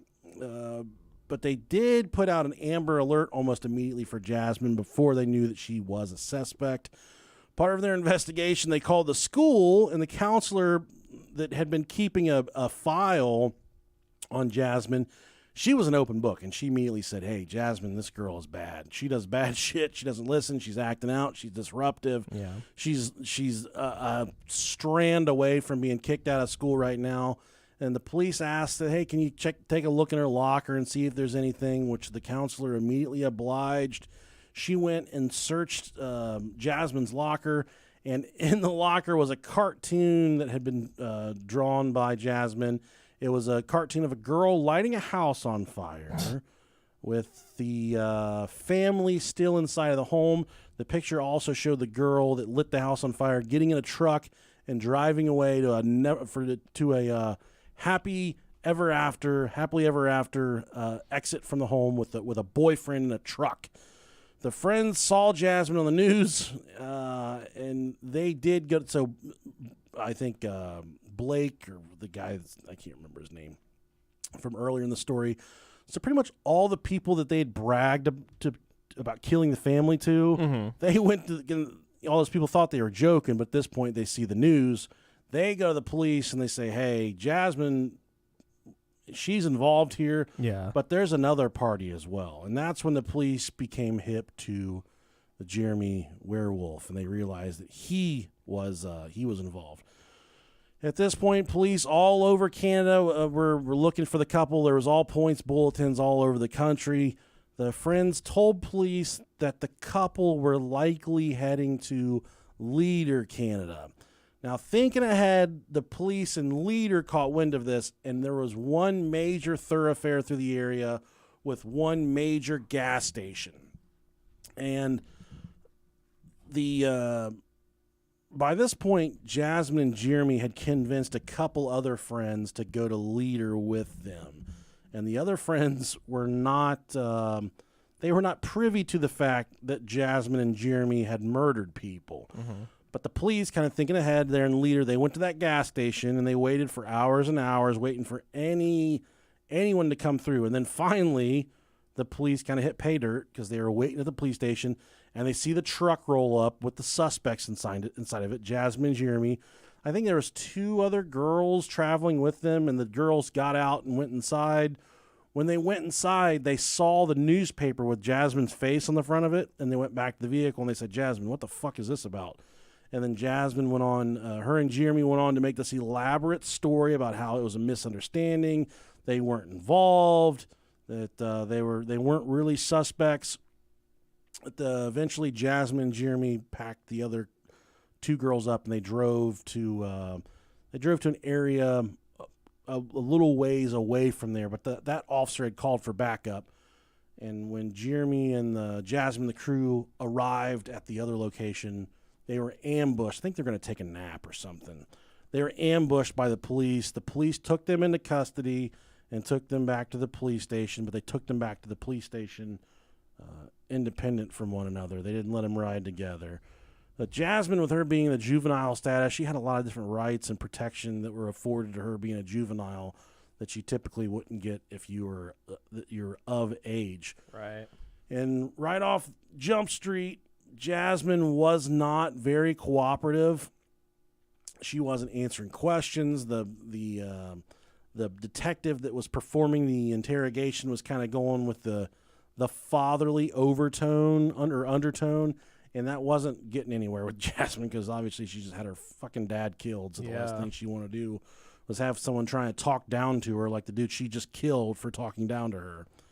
And not to say that her dad was talking down to her for the wrong reasons, but she just was resistant to authority.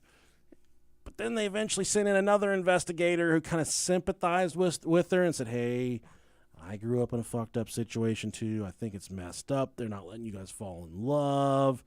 Almost made it seem like he was being sympathetic with her situation. And at that point, Jasmine started to open up a little bit. And then this detective had a great idea. He said, hey, how about this?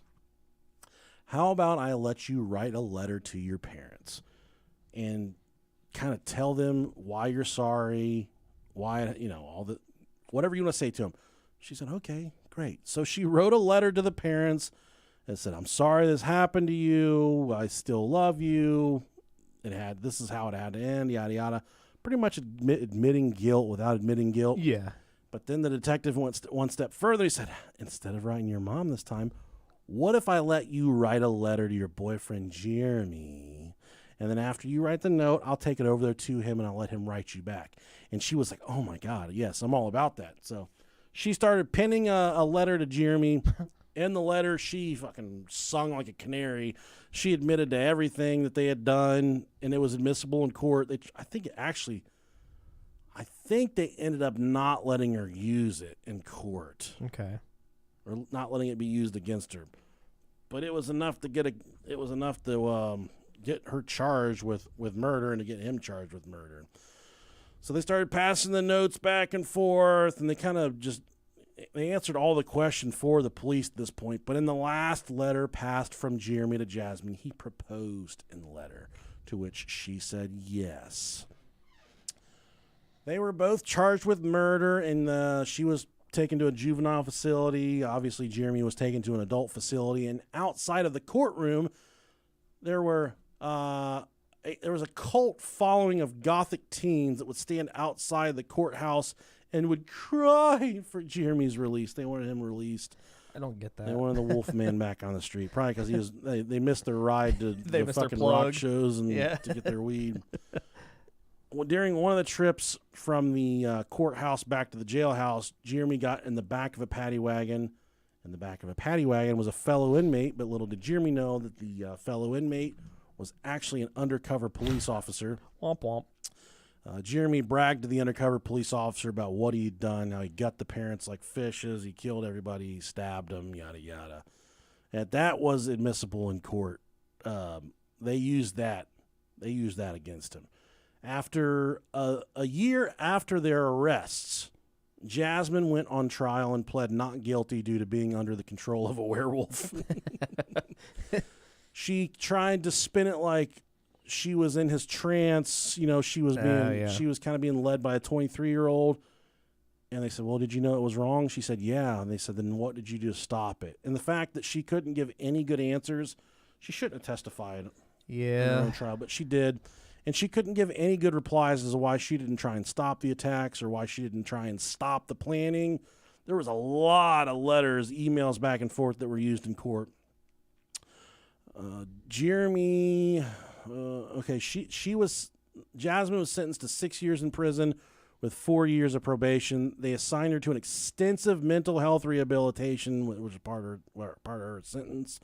As of 2017, her record, Jasmine's, has been completely expunged.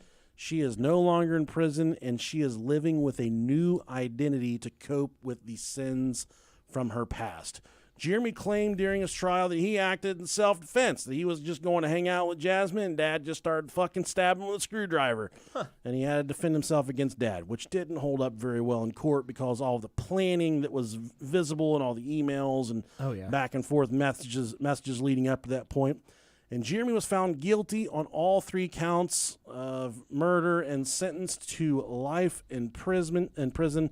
Since Jasmine's release, it's said that she has been completely rehabilitated, and she was very remorseful for the crimes that she was a part of. But nonetheless, she walks the streets as a free woman with no criminal record and a new identity. So she is not on Facebook. I looked for her. I did my due diligence. I did my booger. Yeah, I doubt you'd be able to find her on Facebook. I tried. You probably can, but if you just got to know. Mm-hmm. Got to be in the know. You put on some eyeliner, put up some sweet profile pics. Yeah. Just like going fishing, buddy. There you go. You could find her. I don't know. Well, that concludes our story. That's the Richardson family murders, the Canadian werewolf murders. Good times. What'd you think, Rob? How big was Jeremy's dick? Human form or werewolf form? Human form. Small. Think so? It's probably normal. 5 1/4. Yeah, sure. Okay. That sounds about good. That's my guess. Okay. 5 1/4. But just a lot redder when he was a werewolf. Yeah. There was this at work today. There's this guy scooping for soup, and he's like, "There's not much soup left." And he's like, "I was like, hey man, you getting soup?" And he's like, I'm trying to get this last 4 inches out. And I said, that's what she said. You can't not say that. I got you, bitch. So, all right, guys. Well, thanks so much for listening to this episode. Thank you. If you like to eat out vagina, send us an email, brohiopodcast@gmail.com. It's your thing. Also, please help us with the Dallas venue. Yes, please. We will be eternally grateful. If you can help us out, I will give you 4 free tickets to get into the show. So that's going to be at least $100 value. There you go. You can, you will get in for free. You will get free merchandise. You'll be taken care of. Autographs, tramp stamps. We'll be bringing a tattoo gun. Neither one of us have shot tats before, but we're going to tattoo people at the live show. That'd be fun. Also, I haven't talked to Rob about it yet, but I'm going to be lining up a dunk tank, and we're going to have those dissolving fucking swim trunks. Hell yeah. So me and him are going to be doing a dunk tank with dissolving swim trunks. Mm-hmm. And he's going to go first, and I'm not going to go at all. You're just going to bitch out? Yeah. It's going to be ice cold water. Ice cold water so our dicks look big and fucking veiny. Wouldn't that be fucked up if I lined up a dunk tank and gave you dissolving swim shorts? Man, I'd be really fucked up. I'd be so pissed. You'd be so excited to get dunked too. I would. You'd be like, get my ass. And then you completely suck the joy out of The it. fucking rice shorts that you're wearing start falling apart. Oh man, That'd be great. that'd be sad. That'd be the worst day of your life. Yeah, it would. You just gotta take that shit in stride, though. You know, don't be Yeah. mad about it. Yeah. Don't dwell on it. I know you and I have had a hard week because ever since I was kind of talking about you cutting and shit, Oh, you've yeah. been upset with me. So I think that would possibly be It's the icing on the cake right there. the straw that breaks the camel's back. If I go doing some shit like that too. Mm-hmm. Also, I don't know if it means anything to you guys, but it means a lot to us. May 15th is the 5-year anniversary of Wow, the Brahio podcast. So keep that in mind. that's fun. What do you get a 5-year-old for their birthday? Power Rangers, G.I. Joes, Legos. We like that shit too. Sure. Legos, love Legos. Something's in the P.O. box right now. I got to go get it. I got a notification. I got to go get it. Ooh, okay. Hopefully it's the rubber fist that I promised those guys. They're probably using it. Yeah. All right, guys. We thank you and we love you guys so Love very you. much. See you next time. Bye. All right, YouTube. All right. Catch you motherfuckers on the flip side. Love you guys. If you ever eaten out your dad. Oh yeah. See ya. Bye.